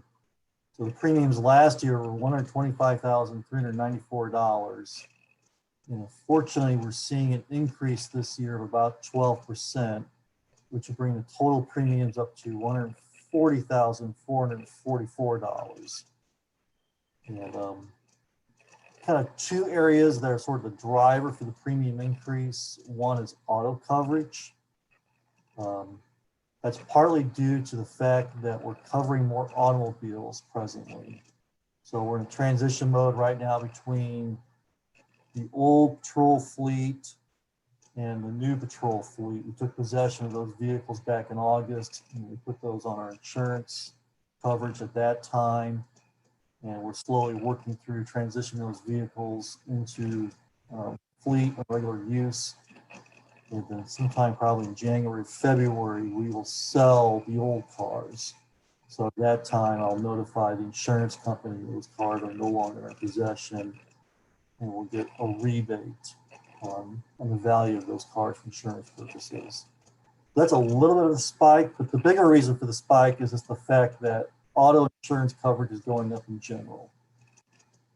It's just kind of a nationwide trend that we're seeing. It's nothing really that we're doing in terms of the number of accidents they're reporting or anything like that, but more of a nationwide trend. And that's also true for the property coverage. With a lot of the natural disasters that have been occurring the last several years, the wildfires in California, the hurricanes along the coastal states, there's just a lot more claims that are being submitted across the board, both public and private sector. And so the insurance companies are really starting to kind of wanting to raise their premiums to cover that. And they had actually, Travelers had actually proposed doing that last year. And we kind of swapped out, instead of raising our property insurance premium, how about we raise our deductible, which we agreed to do. So that kept the premium flat. Unfortunately, we're not really in a position to be able to do that this year. So we're going to see an increase. So that brings the total premium for 2021 for all lines of coverage up to $140,444. I do have Tom McGuire in this meeting with us tonight. Tom is the principal of CBiz, who is our insurance broker, and he can help answer any questions that you all may have. Brian, the cyber liability insurance that's being recommended, did we have cyber liability insurance last year? We've had it for the last 3 years now. Under the same company? Yes. Any comments or questions for Brian or for Tom? Recommend consent. Everybody okay with that? Thank you, Brian. Appreciate it. Thank you. Next, discussion items, and we don't have any this evening. The next we'll have department updates, and Laura Smith, would you give us any department updates for the Finance and Administration Committee? I think what I'll do, if it's okay with the council, is we'll just hold all of our department updates till the end of the Community Development Committee meeting and let us get through that agenda. That's great.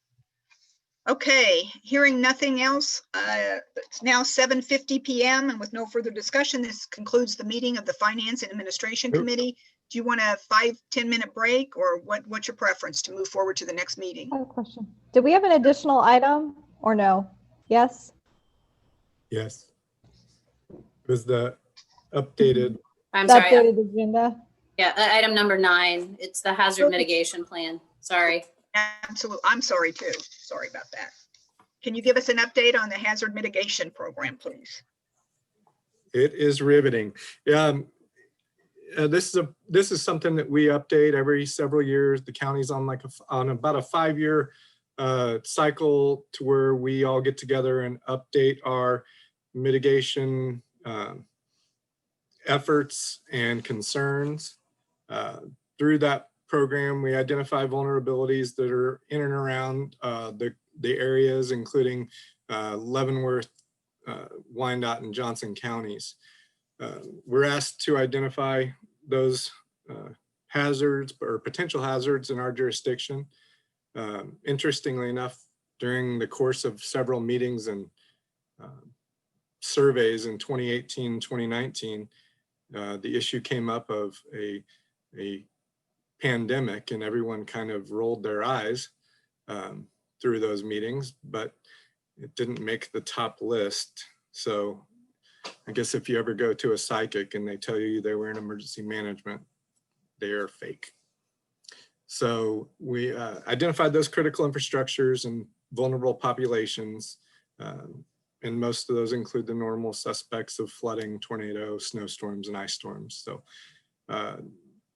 having this plan or adopting this resolution for this plan allows us access to mitigation funding, and most of those open up after a disaster. At the time of the Roland Court issue with their parking lot, we had approached the county to see if that would be eligible, because it was during a time that we were in an approved disaster. But due to the fact that it was a public property, we were ineligible for any assistance with that. So those are the kind of things that for public access or public right-of-ways that we can use to access mitigation funds when those are available. Any comments or questions for Dan on the mitigation plan? You want to take this to council? Recommend consent, yes. Great. Any objections to it going on consent agenda? Thanks again, Solly, for bringing it up. My error that we didn't include number 9. Okay, now I think we will end the Finance Administration Committee. It's 7:53. Do you want to restart at 8? Would that be fair? Solly, it's your call. Sure, that works. Okay. Start at 8. o'clock. Okay. Sounds good. CDC. See you at 8. And just everyone, I'm going to not stop recording just so we have one steady meeting flow. So be aware of those. I recommend muting and turning off your video.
All right, do we have everybody back?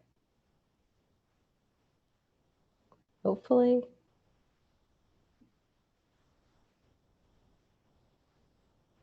We'll go ahead and get started. It is 8 p.m. and I'd like to call this meeting of the Community Development Committee to order. In consideration of the COVID-19 social distancing recommendations, this meeting is being held virtually via Zoom. The public is invited to participate and will be allowed to make comments through the online chat feature. Please note that your comments are visible to the group. If you wish to make a public comment, please state your name and city of residence for the record and be conscientious of others trying to speak. The meeting will be recorded and posted on the city's website at missionks.org. Please contact the administration offices at 913-676-8350 with any questions or concerns. First up is public comments. This is the opportunity for the public to comment on anything not on our agenda tonight. All right, seeing and hearing none, we'll move on to public presentations. We do not have any public hearings or presentations this evening for this committee, which takes us to our action items. Our first action item is acceptance of the October 7th, 2020 Community Development Committee minutes. Audrey McClanahan. Thank you. Yes, these are the Community Development Committee meeting minutes from October 7th, 2020 for the committee's consideration, please. Thank you. All right, any comments or questions regarding the minutes from anyone? Or are these good? Let's accept them. All right. Next up, we have purchase of a pickup truck for Public Works with Celia Duran. Could you please give us an update for this item? Good evening, Mayor and Council. I'm going to go ahead and have Brent Morton, our Public Works Superintendent, discuss this item since he spent all the time working on it and ordering the equipment. Great, thank you, Brent. I think you're muted. Can you hear me now? Sorry about that. Yeah, staff's recommending approval of a purchase of a 2021 Ford F-150 4x4 crew cab pickup truck for the Public Works Department. Last month we discussed there was a $301,000 in the capital equipment budget with an additional $8,000 in the general fund for replacement of capital equipment for 2020. Due to COVID, when it hit, a lot of the stuff got put on hold to kind of see where everything shook out this year. We're happy that you guys have let us purchase all of our equipment this year, and looking forward to getting the last piece. $254,385 was approved last month for the dump truck, skid steer with attachments, and the aero board. This is the last piece of equipment that was on the capital equipment replacement list. As stuff was put on hold, we kind of drug some of this stuff out. We had to space it out a little bit. Is you get out of the 2020 truck purchases into 2021 truck purchases as they start building different years towards the end of the year coming out. So we're getting a newer vehicle, which is a good thing, and prices seem to get a little better this year. We went to 3 Ford dealerships. One of the reasons we kind of stick with Ford, I've quoted other brands before, and Ford's pretty much got the fleet services locked down. That's why you see most Public Works departments using them. Dodge and Chevy really can't undercut their prices. And with the size of our city and the miles we put on them, you know, this one's that we're getting rid of sitting 13 years, and that's when we start to see problems. That's why we try to turn them over at 10. The one we're requesting is replacing truck 159. It is 3 years past its 10-year replacement schedule, having some issues with it. Not always mechanical, but it's just sometimes the years they've been out in the field and done the work that we start to have issues with them. So we're looking to replace that one. We're getting a little bit nicer trucks that are more user-friendly for Public Works now. All our fleet trucks we used to have were regular cab trucks, which really aren't what you want these days right now. We also gives us, once we get out of COVID, you can get more guys in a truck, so the emissions go down. You're not using as many trucks to go to the job site. So they're more user-friendly and the resale value's a lot better. We're seeing when we get rid of them on Purple Wave in 10 years. Requesting $32,929 for the purchase of an F-150. That will bring us 21,686 savings out of the total capital budget for all our items we purchased this year. And it will be replacing truck 159, which is a 2007 Chevy 1500. And we're requesting the proceeds from the sale of this vehicle roll back into the capital equipment replacement fund. Be happy to answer any questions. All right, any comments or questions for Brent? Nope. Recommend consent. All right, is that Thank everyone good with that? Thank you, Brent. Thank you very much. Our third item on our action item list is the ordinance regarding the shoveling of residential sidewalks after snow. Celia. At several meetings earlier this year, we've discussed shoveling of sidewalks after a snowstorm. The concerns are students walking to school on unshoveled sidewalks, as well as pedestrians walking in commercial areas. Our current policy, as you know, is an encouragement policy only. There's no requirement for the property owner to shovel a sidewalk after a storm, and there's no fee associated with it or enforcement. We've talked about a number of different options to address this concern, and staff is recommending an ordinance requiring property owners adjacent to public sidewalks to shovel their sidewalks within 48 hours after a storm. And this is similar to many of the cities in Johnson County that already have this, this ordinance and requirement in place. You have the attached ordinance that we're recommending in your packet. And one item to note is that we do have a courtesy notice requirement. So at the beginning of the year or at the property owner's first violation, if this ordinance would be approved, they would receive a courtesy notice notifying them of the requirement, and there would be no fee or enforcement at that time, but it would notify them, and then they would only get one a year, but that would be kind of the, you know, their first shot at you know, just being aware of our requirement. If this ordinance is to pass, we would begin to perform outreach and education through mailings, website, etc. And so I would be happy to answer any questions you may have. Thank you, Celia. Any comments or questions from council? Just, I have a comment. Yep, Ken. Celia, I just want to say thank you for doing this. It's seeing it through. I know that this came as a request from one of our residents here in Ward 4, and I appreciate what you've done. And I'm going to go ahead and recommend that we move this forward to council on the non-consent agenda so that people can be aware of it. All right. Yeah, I would Debbie. also recommend that when we have the next magazine, Mission Magazine, come out, that there be a corner about winter activities or whatever, and kind of asterisk this one, because people will need to know, and that's a good place for people to learn. Mm-hmm. Yes, our plan is to do a public education campaign, as we talked about, and certainly we have a newsletter that will be coming out towards the end of November, and that's a great first opportunity to start to introduce the changes and do some education. And we can certainly look at then also some targeted communication in areas where perhaps we've had some challenges or issues in the past. Solly, I have a comment. Yeah, Hillary. Yeah, Celia, I've said it before. I don't know how annoying I can be. I apologize, but I do ask that, you know, as we consider the abatement piece of this, you know, we are considerate of school zones and some, you know, streets or sidewalks with serious hills like 51st Street, and we just fix the issue right away if city staff is available to, you know, I can't tell you how sick to my stomach it makes me if I see a kid trekking on a sidewalk through the snow, walking to school on a serious hill.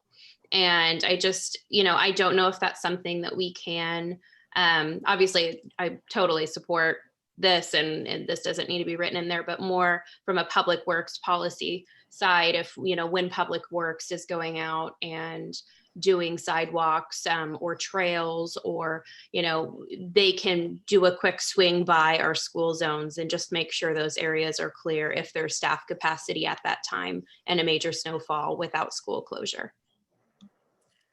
We can definitely keep an eye on that. We're hoping that this ordinance will work so that the property owners are getting out there. They've got to shovel their parking lot, plow their parking lots and their sidewalks. So, this is hopefully that everybody does their part so that Public Works can kind of focus on our main shoveling. But, I think, we'll see how this goes, and hopefully it'll be successful. Thank you for working so hard on this. And I just want to thank Brian and Community Development Department, because, a lot of people played a part in this. So I want to thank everybody's help on this item. Great, thank you, Celia. Next up, we have item number 4, which is consultant selection for the Facility Conservation Improvement Program from the Kansas Corporation Commission. Emily, can you give us an update on this item? Sure. And we've talked recently about the Facility Conservation Improvement Program, which is available to us through the State of Kansas Corporation Commission. We have some joining us tonight related. I'll introduce them in a minute.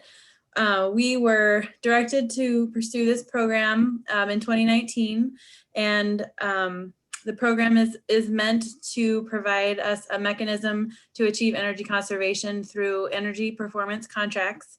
The state provides a great deal of technical assistance to us as the municipality, expertise, time and skill that we would not have on staff, certainly, and kind of acts as a handhold and support to us through the system, through the process, working with the energy service company. One of the first step really is to provide gather energy bills, utility bill history, building plans, mechanical records, such like that, for the buildings that we're interested in including in the program. We did that a bit in the beginning of 2020, and then a bit much more recently, gathered all of those things out. And then the state provides, through the FCIP program, a list of pre-qualified ESCOs, we call them, energy service companies. The city staff reached out to a few of those, invited them for facility walkthroughs in person to examine the equipment. We provided that information that we had gathered about each piece of equipment and the buildings that we use, our energy use habits, etc. Hosted 3 firms through our facilities and heard presentations from each of them on October 26th. We had a review panel made up of 2 council members, Councilmember Davis and Councilmember Schlossmacher, a member of our Sustainability Commission and Planning Commission, and then the 4 city staff members who would be working closest with this project. I'd like to also introduce Lynn Ritz from the Kansas Corporation Commission and David Carter from the KSU Energy Engineering Extension. They are our partners at the state through the state program. They participated in the review committee as well, and they're on the call tonight. We were very impressed with all 3 firms. We heard from Navitas Energy Service Companies and CTS Group, Control Technology and Solutions LLC. Each firm was very well received by our review committee. Positive things to say about each, and certainly a great deal, especially through the pre-qualification process that the state sets up, a great level of confidence that each firm would be able to do the work for us. We did end up selecting through discussion CTS Group, and Ellie Blankenship and Amy Nemeth are here with us representing CTS Group today. We would like to ask council to formally authorize staff to formally enter into an investment grade audit with CTS Group, which is the next step of the process. So that entails what I would call just a very deep dive investment grade audit. Sounds as severe as it is. They will sharpen pencils, dig in, ask follow-up questions, really get into the details of our energy needs and use, That review is produced and then reviewed by the state, page by page, paragraph by paragraph, to making sure that what is promised in terms of savings, in terms of new investment and energy savings, can materialize for us in terms of energy dollar bill savings that we would then apply towards the pay down of any investments that we would be making. Also in this process, as we go into it, is kind of I would say like the community engagement piece of the process, where we talk about, we get advice and guidance from CTS group about what improvements we could see, what we would like to tackle, what we would like to include in our project, and talking about the pros, the cons, the value, the dollars, the energy use, energy savings, all of those pieces in these next few weeks to figure out what works best for us. So that's a conversation, that's an ongoing conversation dialogue between CTS group, the state, and us. And we'd like that to be inclusive as possible so people have a handle on what choices we're making and what we're including in the calculations as we move forward. All of it must pencil so that cost is guaranteed, the coverage of those improvements. It's just a question of what we want to take on and what we want to accomplish with this project, both in terms of energy savings, dollar savings, and sustainability goals that we have. Also maintenance and management of said. So those conversations are ongoing. We did include the community center, the public works building, potentially some improvements at the city hall, though that was not included initially just because of our questions around the future of that building, but there may be some easy answers there that we could include. We left transition of streetlights to LED in the project, but none of that is baked in until we decide. So we're leaving kind of a broad net now, and we will funnel down and decide on what makes sense for us to move forward through those discussions. I think that's an overview. Great. Any questions for Emily or the advisors? Sally? Yeah, Ken? I just want to make a comment. The process was very thorough. I really appreciate the process of selection. The companies well qualified. This particular company, CTS, has also agreed to do the investment grade audit at no cost to us, to the city, which was a good feature. They also seem to have a lot of experience with municipalities and with aquatic centers and things of that nature that we thought brought to the project a really good qualified team.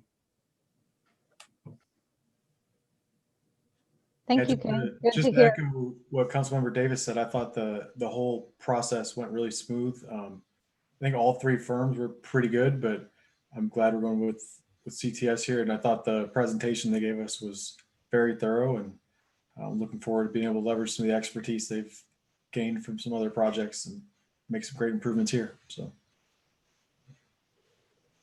Great. Any other comments or questions? Just like to say thank you to staff. They were very valuable in the process, as was the group from Topeka that's helping us in this process. So Lynn and David, thank you very much for all your help. I'd like to go ahead and recommend that this go to council. I don't know if you want to do it as consent or non-consent for the visibility. It's up to you. I think we should keep this off of consent personally. I think it's worth talking about in council meeting. Sounds good. All right. And just so everyone else knows, this was an item on the Sustainability Committee agenda or Commission agenda this week as well. So they are aware and will be involved in the process too. All right. Thank you, Emily.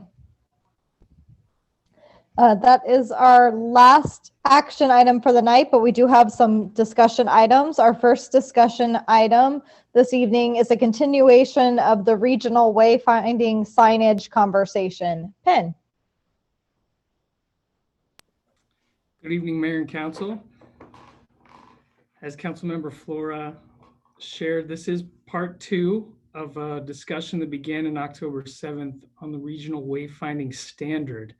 And just as a review, the Kansas City Area Transportation Authority, in partnership with Mid-America Regional Council and several local jurisdictions, partnered to create a regional wayfinding plan that at the very heart of it was to create a seamless transition throughout the region for visitors, for pedestrians, bicyclists, and those riding transit.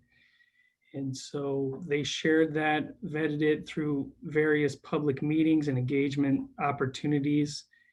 And we reviewed some of the highlights from that presentation.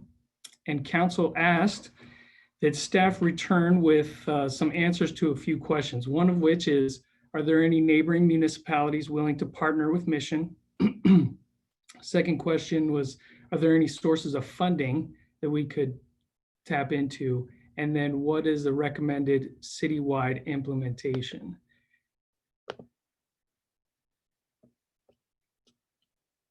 Can you see this presentation? Great. Yep. Okay, so this may look familiar from the last discussion. Council member Boltinghouse requested that we add a wayfinding location on 51st on that most eastern edge. So that's been added. A couple things have changed since that time.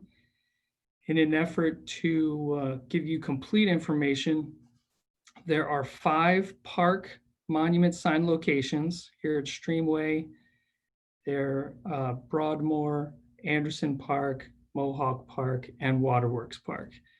And then the 2 locations that initially the Park Recreation and Tree Commission had recommended as the first 2 locations, the high visibility locations for wayfinding, be installed at the intersection of Lamar, Shawnee Mission Parkway, and Lamar and Johnson. And then, of course, the rest of the wayfinding locations. So staff reached out to a representative for Mid-America Regional Council by the name of Alex Rottenberry, who kind of responsible for gathering all of the applications for the transportation alternatives program. So just as a review, that's an 80-20 matching program. Essentially, the entity comes up with a 20%, and then the funding source will match 80% by reimbursement.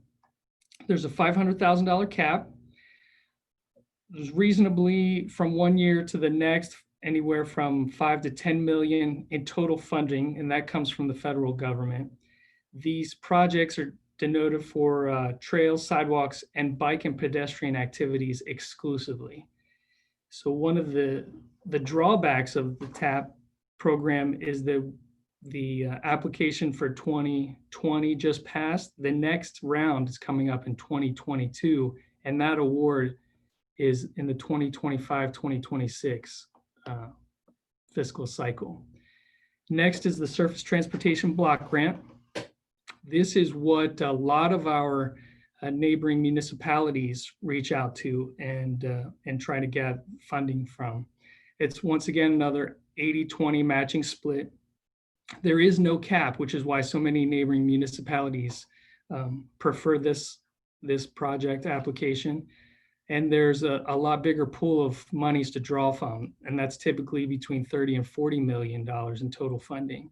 This money can be used for any project. So there's a lot of competition, a lot of variation from project to project, and almost every city reaches into this block grant for financing. Once again, that funding cycle application opens in 2022, and that awarding is in 2025 and 2026.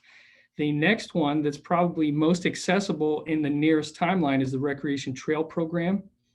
This allows for improvements to trails along with additional improvements. And so more often than not, those can include wayfinding elements. It's another 80-20 matching program. There's a $250,000 cap on what you can ask for. and that application is coming up for next year. Award is the following year, 2022, 2023.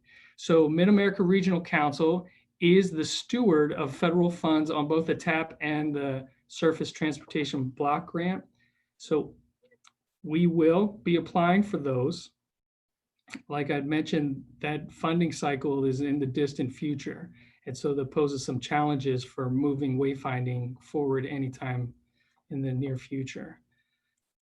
One of the feedbacks I got from Alex was that as part of this 80-20 match split, you can always say that you're willing to give more than that 20% down. And in fact, it strengthens your grant application if you say, we're willing to put, if we're asking for 80,000, we're willing to put 30 or 40,000 down in an effort to say, we're really invested in this project.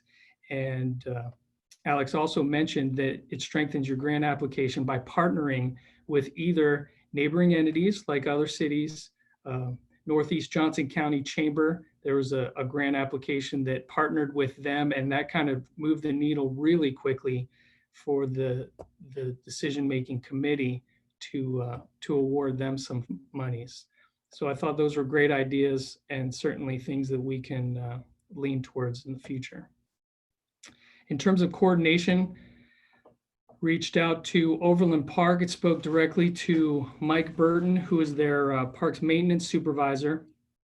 And he was very interested in partnering. The only caveat to that was there should be cost savings associated with it. And logically, that would make sense if we're creating synergies and our 3 signs are being paired with their 5 signs, then that should potentially drive the cost of each sign down. So I don't foresee that being an issue. And then the other caveat was as long as it doesn't delay their timeline. And they've actually applied for STP grant funds as well as TAP funds in 2020. So their funding and award cycle is coming up in 2023. So they're able to move forward a little quicker than we will with federal funds. And as I spoke with their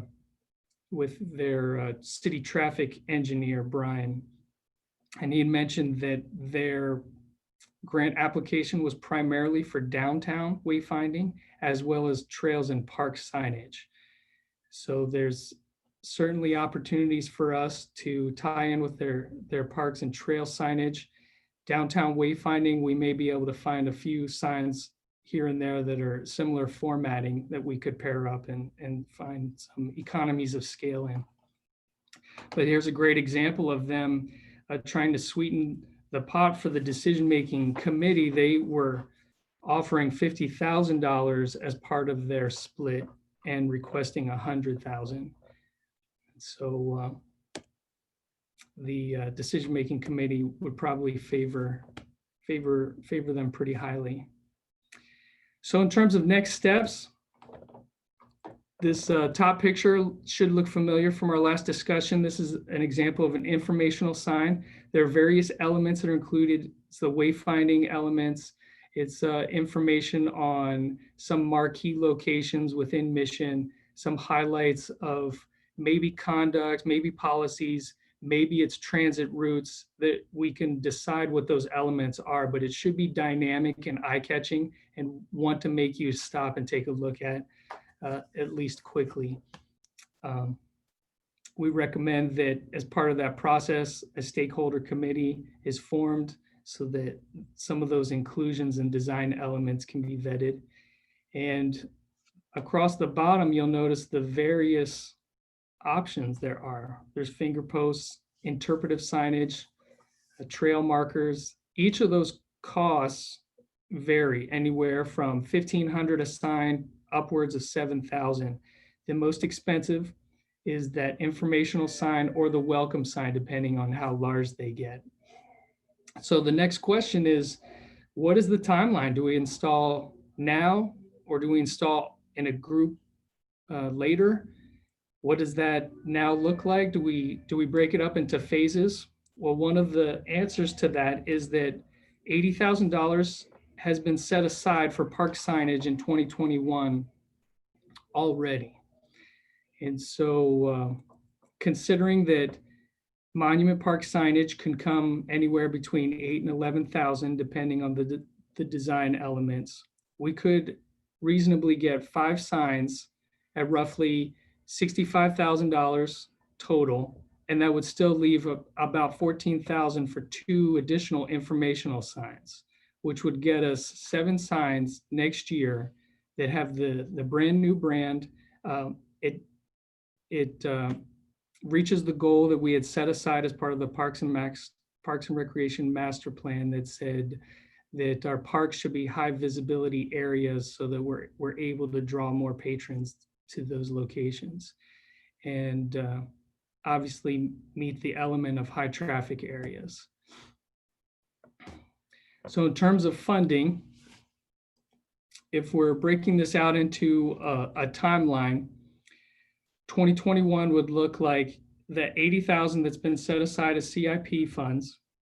We could get 5 parks monument signage for the 5 major parks that were outlined, 2 additional informational at those high intersection points.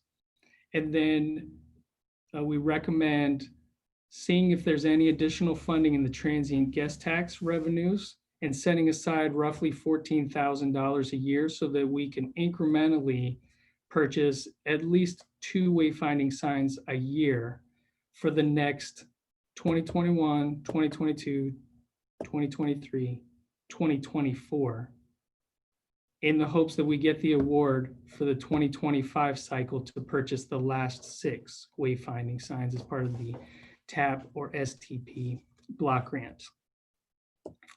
So that's our recommendation. Are there any questions, concerns?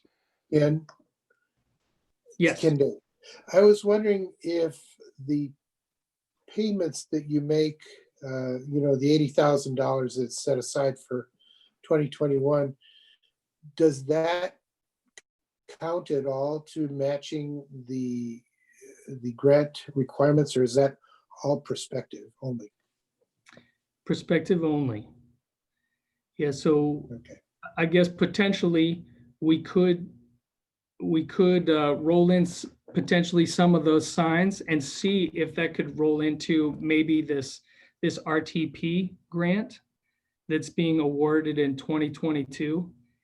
At that point, you could say, we're asking for funding of this. We're willing to put up this amount and see if that meets the committee's needs. I just don't know too much about the RTP grant. And I got the impression from Alex that it really is trail improvement specific and that you could include some wayfinding. And most of our wayfinding elements were in high traffic intersections, not necessarily the trail system as of yet. Thank you. You're welcome. Any other questions for Penn? I have a question. Yeah, Hillary. Penn, I'm wondering, we have some brand, I don't know if you'd call it wayfinding, but some branding related to signage around the city, including Shawnee Mission Parkway and Knoll, Broadmoor and Martway, including old logos. In addition, we have welcome to the City of Mission signs, at various points throughout the city, 51st and Knoll basically, and you get the point. So I'd be curious, what we currently have and the plan to, would we be replacing those signs, taking those down? Will they just exist until I'm curious about that piece. And then my second piece, and maybe I'm just confused, but I feel like we're looking at this very specific MARC wayfinding plan, which I think is fantastic. And I like the idea of putting in the pipeline for 5 years down the line. And that makes it a little bit more palatable, for me to think about all these funding mechanisms in relation to cost. But I want to kind of hyper focus on, I love the monument signs for next year. I'm so glad that we approved that funding. But I'm wanting to see some wayfinding just for the city of Mission that's, you know, mission specific, and we don't have to necessarily meet the standards of a particular, you know, I'd be curious, you know, like I know we have a sign making machine at Public Works. I'd be curious what Roland Park spent on their signs when they did those back 3 years ago. I just have some more questions, and I don't know what, you know, I'm really looking for from you, but those are my comments. And then my first question in regards to what we currently have. Yes, let me try to answer most of what you had asked. In terms of the signage we've got in place, I think the initial step would be to keep the signage and switch out the brand that's on it, so that we're not investing heavily on the actual posts and the metal that's in place. So that could be a quick and painless transition. The reason we are leaning heavily on this regional transportation plan, or this regional wayfinding plan, is because they've done a lot of the design elements and outlined the ADA elements that needed compliance. They've vetted it with, what's the term? The manual on uniform traffic control. They've gone through all of these elements and outlined exactly the size and the specifications that should work well for each community, so that there's no issues getting a permit from KDOT and no issues with ADA specifications. That's all detailed in there, and it's a great resource. In terms of whether or not we use those vendors or whether or not we use their breakdown of what that design looks like, is less important to me than just the general structure of all of the back-end information that they gathered to make it less work for us to kind of implement a professionally designed sign. And last item was, we do have a sign making machine in Public Works. I'm not sure how many colors are able to be fabricated through it. I really don't know how well we could duplicate the brand, but it certainly could meet some of our needs in various locations. I've seen it throughout trails, throughout Broadmoor Park, and it does a great job. I just don't know if it can duplicate the logo. So I can speak on that just real quick, Penn. We could probably cut the logo, but the colors are really difficult the way we lay it on that reflective material we use for like stop signs and high-vis school zones. When you lay that stuff down, you just got one shot, and you can't do multicolors at the same time. So you're making stencils and stuff and buying different materials. So with the new logo, I don't think you could get it to look right with all the different colors, but if you wanted to cut it out in white and lay it on top, I mean, lay blue on top of white with the logo on it, and just like City of Mission, you could make that work. But if you want all the colors and stuff in there, it would be very difficult to make with the equipment we got. If that helps out at all. Yeah, I appreciate it. That's great feedback. All right, other questions for Penn? Solly. Yeah. Trent. Yeah, I just kind of want to echo, I think, a few of the kind of spirit of Hillary's comments. I would really like to see us shore up some of our existing signage, just considering the potential to be able to kind of take care of some of that in-house in concurrence, maybe with some of the discussions we're having here too. So it is a little bit of a, I don't want to say eyesore, but just, you know, it's past its prime, seeing some of our city entrance signage. And when you think about some of the work Crux did earlier this year, highlighting like Prairie Village's, you know, consistent bold signage in their city, it just, you know, would really pair well with kind of what we're trying to do, I think, with this. So just something that I'd like to kind of put out there. All right. Any other questions? I did have one comment. I'm still interested in seeing more, but I do have some concern about an $80,000 spend on this in the next year. I realize it's in our budget, but you know, in COVID times and with some of the other items on our table, even from within the CIP. You know, we talked about Mohawk design and some of those elements being over the original budget projections. And so I still have some reservations of, you know, is this the way to spend initially $80,000 and then decent sized amounts going forward? But I like the information about potential funding sources and open to hearing more. And as a final follow-up to that, when I think about monument signs, and I do come back to that Prairie Village, you know, everybody knows what Prairie Village's brand is, of course, everything matches. But I think about, you know, welcome to Mission signage. You know, if we're going to have these monument signs at all of our parks, I feel like the branding should resonate throughout and not, you know, have these remnants of, you know, 1998 and here and other parts. I feel like it should be, you know, one cohesive brand. That doesn't mean everything has to be replaced, but I think the old things need to come down, or we need a more, I don't know, a more concrete plan for what this looks like. I'm not sure if I explained myself very well first, but that's kind of what I'm more saying. Yeah. Just a comment, the comprehensive plan, one of the options is to look at entrances and entrance signage. And so we'll probably be getting some information back from the participants in the comprehensive planning survey to see what people like in terms of looks. Yeah, and I think that's another good point on timing. You know, do we want that information and sort of more of that process to be complete before we dive into this?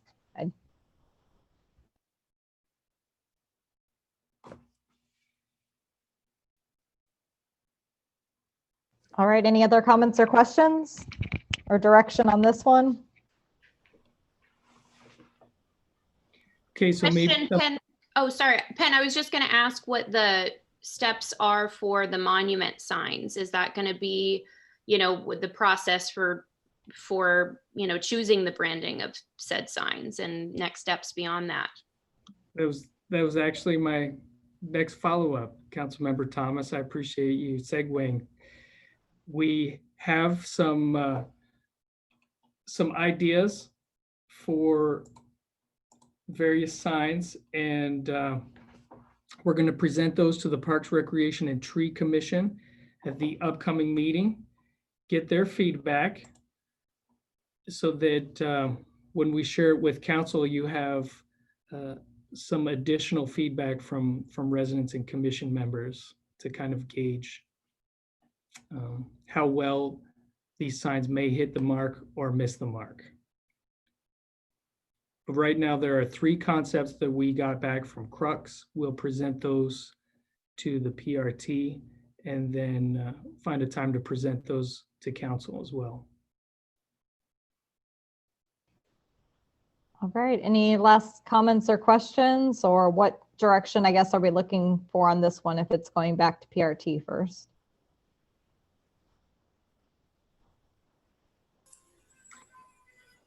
Yeah, I'd like some direction on next steps. If you're looking for, it'd be helpful if you'd like some direction on costs associated with maybe replacing all of the welcome signs or neighboring municipality signs in the Mission, if you'd like that being returned and reported upon.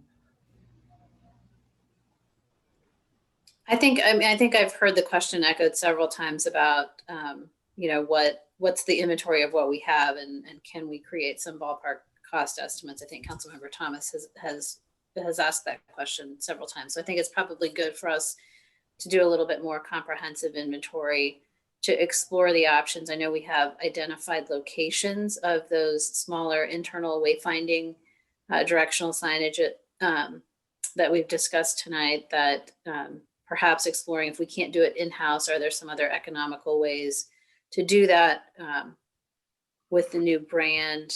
I think we can look at breaking down. One thing we didn't talk very much about was the transient guest tax revenue as potentially being a source to accommodate some of this. And I think also, not to steal a little bit of Penn's thunder or enthusiasm, but the STP grant cycle in particular is one that we often target for our larger street projects. And so we'll want to make sure that we are also, factoring in which eggs we put our basket in as we look at those federal street funding and transportation funding opportunities. So I think it's great that we have several options there, but I think we've got a little bit more work to do kind of in rounding out some of the edges on this plan. And then perhaps we can, really bring the more solidified recommendation once we have the recommendation from the PRT on the monument signage. And Penn, you anticipate them seeing that next month? Right. This month. So we can certainly do that if that is something that meets with council's objectives. Does that sound good to everyone? What Laura said? Yep, sounds great. Great. All right, thank you. Our next discussion item is Public Works snow removal priorities and procedures for the season, including the review of routes. Brent, could you give us an update on this item? Yes, I'd be happy to. Thank you very much. So this is the 2020 and 21 snow removal plan. A lot of you have heard this before. We're a landlocked city, so not a lot changes every year with no additional new roads, but we'll go through the highlights. And if you have any questions, feel free to stop me and ask me if anything pops out to you. We run 24/7 once the snow's fallen. We usually keep crews on site if we know the weather's coming in.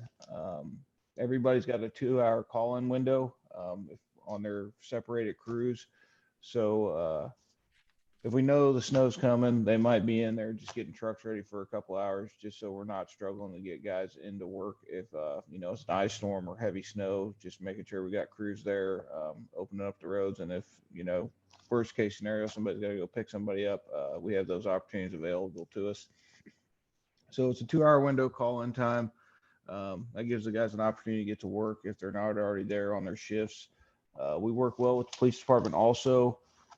They call us or call me or one of the supervisors, if we're not expecting weather, but they notice it getting slick at night when we don't have staff on site.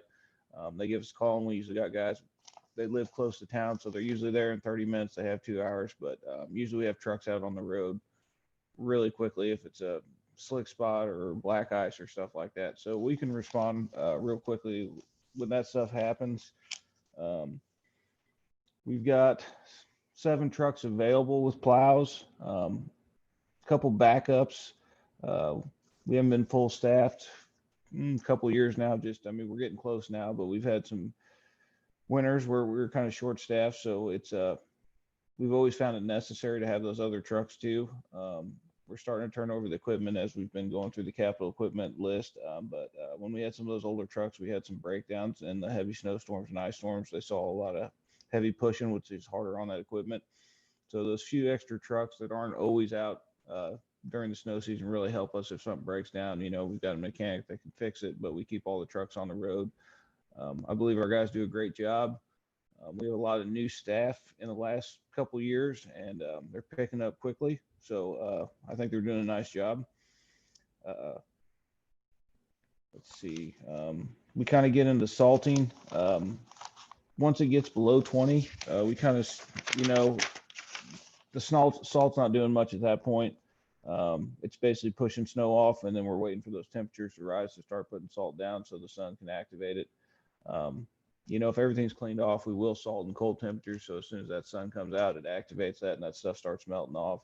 But in the real cold temperatures at night, it's not doing a lot if we keep pushing it off into the ditch line. And, it's harder on our stormwater pipe, our CMP. It's harder on the water system. So if it's not doing anybody any good, we're not throwing salt. We're just trying to clean off the roads until we can start using salt so we can get that stuff to start melting off. We run 2 shifts, like I said, 12-hour shifts, running 24/7 until everything's cleaned up. We flip-flop our crews month to month. As you can see in the packet that was provided to you, it just makes sure no guys are stuck on night shift all winter long. Some guys like night shift, some don't. So it's a good way to flip-flop it and make sure overtime's equally spread, and gives guys a break. You know, if we got a 12 or 14-inch snow, guys could be stuck on night shift for a week, and you know, sometimes it's that swing shift of going back to days is difficult. So we try to mix it up month to month. The guys seem to like it. We've got 4 truck routes. The residential side is broken up the north and south side. So north of the Johnson Drive and then south of Johnson Drive, all the residential areas are 2 separate routes. I know some of you have trouble with colors, but the color system basically broke down to the highest problem areas, and that is basically hills and high traffic areas. So the steeper the hill, usually the higher it moves up on the priority list, just making sure we can get people out of their neighborhoods and onto the main thoroughfares. The other 2 truck routes are the main drags, the Johnson Drives, the Fox Ridges, the Knolls, the Rose. That's where our bigger trucks spend most of their time, just because they're set up a little better for straighter and wider roads with the equipment on them. If they get ahead of the game, because they can move a lot more snow, they will break off into the residential streets and help out where they can. We hit parking lots at community center, city hall. Our facilities usually last. We try to get those done before people start showing up to work. As you all know, it usually snows on the weekends, it seems like, most winters. So usually have most of that cleaned up by Monday morning. Sidewalks fall. We will get school sidewalks on night shift if we know school's in session. Usually we know it's canceled by that point. So, you know, we finish up the roads and we get to the school zones and trails. Trails and parks kind of fall last to the list once the streets are cleaned up. And, you know, we do Johnson Drive parking spots, and we got the Broadmoor ones now too that the city owns. Excuse me. So we always try to hit those at night when cars aren't in the parking lot. So if you ever see snow stacking up during the day, if people are still out driving around, we don't have the ability to clean those parking spots out till they're completely empty. It's difficult for the guys, and it causes accidents and damage to other people's vehicles. So we try to do all that kind of stuff at night when everybody's at home asleep. Gives them a lot more opportunity to clean it up and get it looking nice for traffic in the morning. Routes are still the same. Our guys do a great job. Like I said, we have a couple of extra trucks in the fleet. If we're full staff, I mean, this year we've got one more than we had last year, so there'll be a second truck on the north side of Johnson Drive. That is a little more difficult of a residential area for our guys to push snow. It takes a little longer than the south side of town. So we try to spread out our resources to where everybody's getting the same service as much as possible, and we don't have any issues.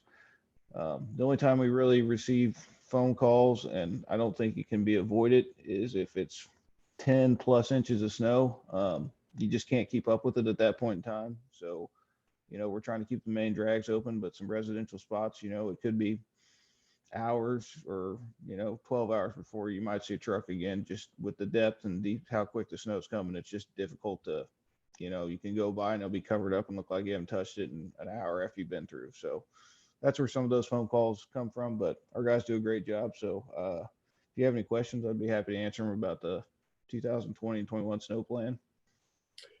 Brent, you do a great job. Your staff does a great job. Thank you very much. We really appreciate it very much.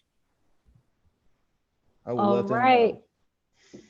Comment from Hillary in the chat about our snow plowing is a point of pride for mission. I agree. We always do a great job. Any comments or questions? All right. Thank you, Brent. Thank you all. Appreciate it. And we have one final discussion item tonight, which is an update of the Mission Market 6th season for 2020 from Emily. This feels so odd, but thank you for hearing me out. We didn't want 2020 to leave without giving you an update like we would have in normal years. about our market. So included in your packet was just an overview, kind of a snapshot of kind of our goals of the market when we set out amid COVID to continue on. We decided along with you that it was worth pursuing. Didn't want to miss a year in terms of just building awareness and support of the market by going dark, so to speak. And we had a wonderful meeting with our vendors at the beginning of the year in terms of what our pivot would look like in terms of altered services during COVID with safety measures in place. So I know you've heard most of this, but they did an incredible job transitioning to protocols that allowed for pre-ordering. The first 2 weeks of our 13-week season at the beginning of June was just pre-ordering, so we had no browsing. That quickly proved to be quite manageable. We had some distancing and masking and a hand washing station that we hadn't had in past years on site, and just never had the fear of crowds. So we switched to on-site browsing available. So on-site shopping, if there would ever be a crowd situation, their coordinators were aware of that and could kind of scatter folks and remind them about safety protocols. So we felt just all through the season that the situation was quite manageable. It was a big departure from our crowds of last year, and we just didn't really know what to expect. But we sent a really clear signal to the community about what we were going to do safety-wise, and that message was received very well, I would say. And our base pivoted right along with us, and that was great. So we continued to build relationships with new vendors, which I think will pay off really highly in future years. Everyone stuck with us through the season, which in even other years we haven't had happen all the time. So that was great. There was a good sense of camaraderie among the vendors who did participate. I think we're able to kind of leave a mark for 2020 and some goodwill and good feeling, and also all of the support of the small businesses that our market provides, as well as access to local goods and locally grown food. All of those goals being met, even if it was to a lesser degree with less attendance. So just quickly, I know it's so late, wanted to just share the tracking that we do, so you all are aware that we do it, so that you have that at your disposal. So just 3 really quick charts, nothing big, but we track our attendance. I think you all know, we do a head check every 30 minutes for just the number. If somebody stays for more than 30 minutes, we'll count them twice, but we're consistent each market year. So we've done that. We did not count in 2015, but then we started tracking in 2016. So obviously the yellow line is 2019 was best year yet, felt great, had a blast. That dip in July is because we didn't host a market on July 4th, the actual holiday. So 0 attendance there, but otherwise the trend line would have been much higher. And so we just add it. We just take the head count every half hour and add it together, and then take those across the time. So you see the 2020 is the dark blue line that starts here. And I think there's no data for a couple of the weeks, so it's a little bit off.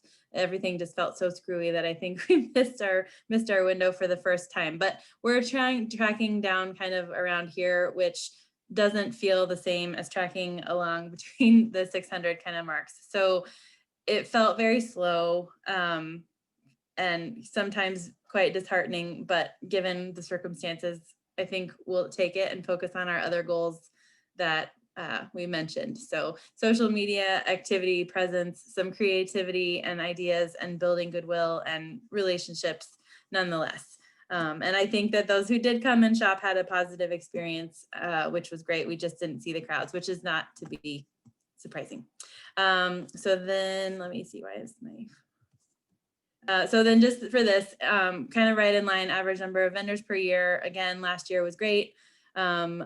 You know, other times it's been hard to keep kind of a critical mass of vendors to make it seem not, well, to just make it seem substantial. But last year we were kind of right in line with some of our other years when we didn't have the big crowds. And then this is just over the time. So I know we've experimented with length of season, start of season, end of season as we've gone through the years.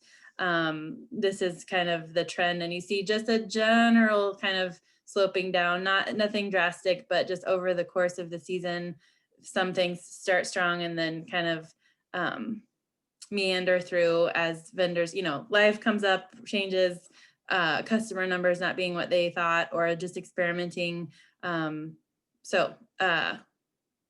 Yeah, that's just to share that. So wanted to share all of those things for next year. We're planning on moving ahead. We will watch, obviously, safety protocols and decide with you all what is safe. We think we'll maintain that great flexibility that the vendors showed this year, and we'll be able to respond to whatever COVID throws at us in that regard, and can do it quickly, respond quickly in that way. If we have a normal year and want to get back to kind of how it felt in 2019, we can certainly do that. We had a lot of new special event ideas already planned out and ready to go for 2020. So we would just bring those forward in 2021.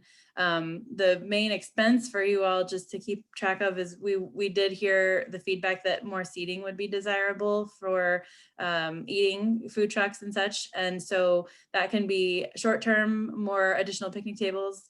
Long-term, we could look at some more permanent seating.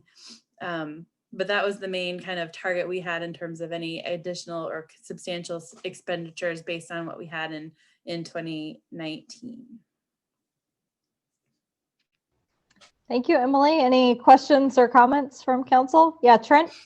Yeah, I just want to say thanks to Emily and the rest of the staff for putting this on. The market was great. I found myself going more this year than any other year so far, and it was a crucial part of kind of my limited COVID social agenda this year. So thank you for providing that necessary life force for me week in and week out.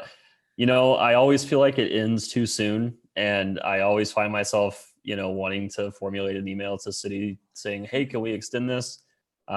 Looks like with your attendance charts, we're probably cutting it off at about the right time, but it always feels like it ends too soon. So I would always be in favor of, exploring ways to squeeze another week or two out of it. But, it seems like staff kind of has a good idea of what works. So just wanted to say thanks and offer that. Yeah, no, thanks for your support on that. And I think it's worth discussing if we have another banner year. I mean, we've always wanted to sort of hold to round numbers because it's easy to promote June through August. And you just say, instead of June through September 18th, or whatever that is. So that's a silly reason. Also, of course, people go back to school now at the beginning of August. So you're starting to fight against school conflicts and soccer practices and things like that. Who knows what? Just distraction, I feel like, most of all, energy being brought the other ways. And also we've always gone to the theory, like, keep them wanting. So the whole theme of, this is so ironic, but the whole theme of our 2020 season was going to be built upon, you only have these precious 13 weeks, so make every week count. And we built everything about loyalty points and, how many weeks can you come out of the season? And we had all these campaigning around it. And we held that because we still think it's a really great idea, where it's this precious summer gift that you come for every week and you don't miss and you can count on it. And then it goes away and you focus on other things. So I think there's a balance. I think it's worth discussing. And I appreciate your thoughts and support for sure. Any other comments or questions? All right. Thank you, Emily. I appreciate it. And that is our last discussion item of the night. So our only item remaining is, Laura, do we have any department updates? Just a couple of quick updates for you. Just a reminder that next Wednesday, November 11th, the City Hall offices will be closed in observance of our Veterans Day holiday. There was tentatively a comp plan, I believe a joint planning commission city council meeting scheduled for tomorrow evening on the comp plan, and that has been canceled. Brian will send out some information on that in the morning, but I think we've just kind of based on the lower participation in the website and the first kind of virtual open house public meeting, we've extended the hours of operation. We've extended the time that the survey on the website will be available. So I know that internally as staff, we've kind of challenged people to reach out to 10 people in their regular contact list with a personal invitation to go to the website, and I think we've had some good response from that. But we'll be kind of slowing that process down a little bit to make sure we can get good data and participation in that. Next week, we've been really focused, primarily Penn and his staff and his holiday adoption committee, on the revamped COVID edition of our holiday adoption program. And I think next week you'll start to see those communication materials and kind of the plan and protocols for this year starting to roll out. Along those lines, I know there was another very successful Harvesters food distribution event this past Saturday at Shawnee Mission North. This was our last one of the 2020 season, but we are actively working with Harvesters to coordinate and continue those mobile distribution events at Shawnee Mission North into 2021. I think the response has certainly been very positive, and have no trouble recruiting volunteers and doing that. So we'll get those dates out as soon as we get the last ones finalized. We also have just the last piece. I know at our last meeting, the council approved us to move forward with kind of the implementation of the improvements or changes to the Hodges and 61st intersection. That work did start last week. As we talked about, I also sent out notification of that to everyone who we had an email address for from our meetings over the last couple of years. Have had really very limited feedback. I did hear the only individual I heard specifically from said the only reasonable solution is leaving the planters there. So not entirely surprised by that, but so I think in talking with Celia today, I think if we can, the weather will cooperate, we may be able to get that wrapped up in the next 30 days and kind of put that behind us and be able to just sort of test what those improvements will do, or how the neighborhood reacts and responds to those. And that's all I have. Oh no, that's not all I have. Hang on, I do have an update from Dan Madden. So I think just kind of keeping the commitments and promises that we've made during the presentations on racial equity and social justice and kind of police accountability. One of the things that we've talked about is crisis intervention, or CIT training. We're at the point where we've got all but one person in the department certified in crisis intervention training, which will certainly benefit us. And I'm assuming, and Dan can weigh in, that the last person is just a matter of timing and getting them through that process. The other thing that I know that Dan has been really focused on in the last several weeks is increasing our training capabilities in-house, so that we have the opportunity to be more consistent, and we're not, particularly as we look at what has happened to training in this COVID world, if we don't have the opportunity to send people out for training, that we have the ability to still continue training. So in the next 2 weeks, we have officers going to training to become instructors in both de-escalation and fair and impartial policing, or bias-based policing. So just really pleased to see that forward movement under Dan's leadership with the department. So appreciate that. And that is my last thing, I promise. Great. Thank you, Laura. And really glad to hear about that last piece, especially. That sounds like a great idea on the training front. All right. With that being our last item of business, it is now 9:08 p.m. and that will conclude. Hillary's hand Hillary's is waving at me and I'm too busy reading. Yes, Hillary. That was my wave goodbye. Oh, I'm out of here. Okay. Sorry. All right. With no further discussion items, it is 9:08 p.m. and that concludes our Community Development Committee meeting. The video will be available at missionks.org. Night, everybody. Good night. Thank you. Good night. Good night.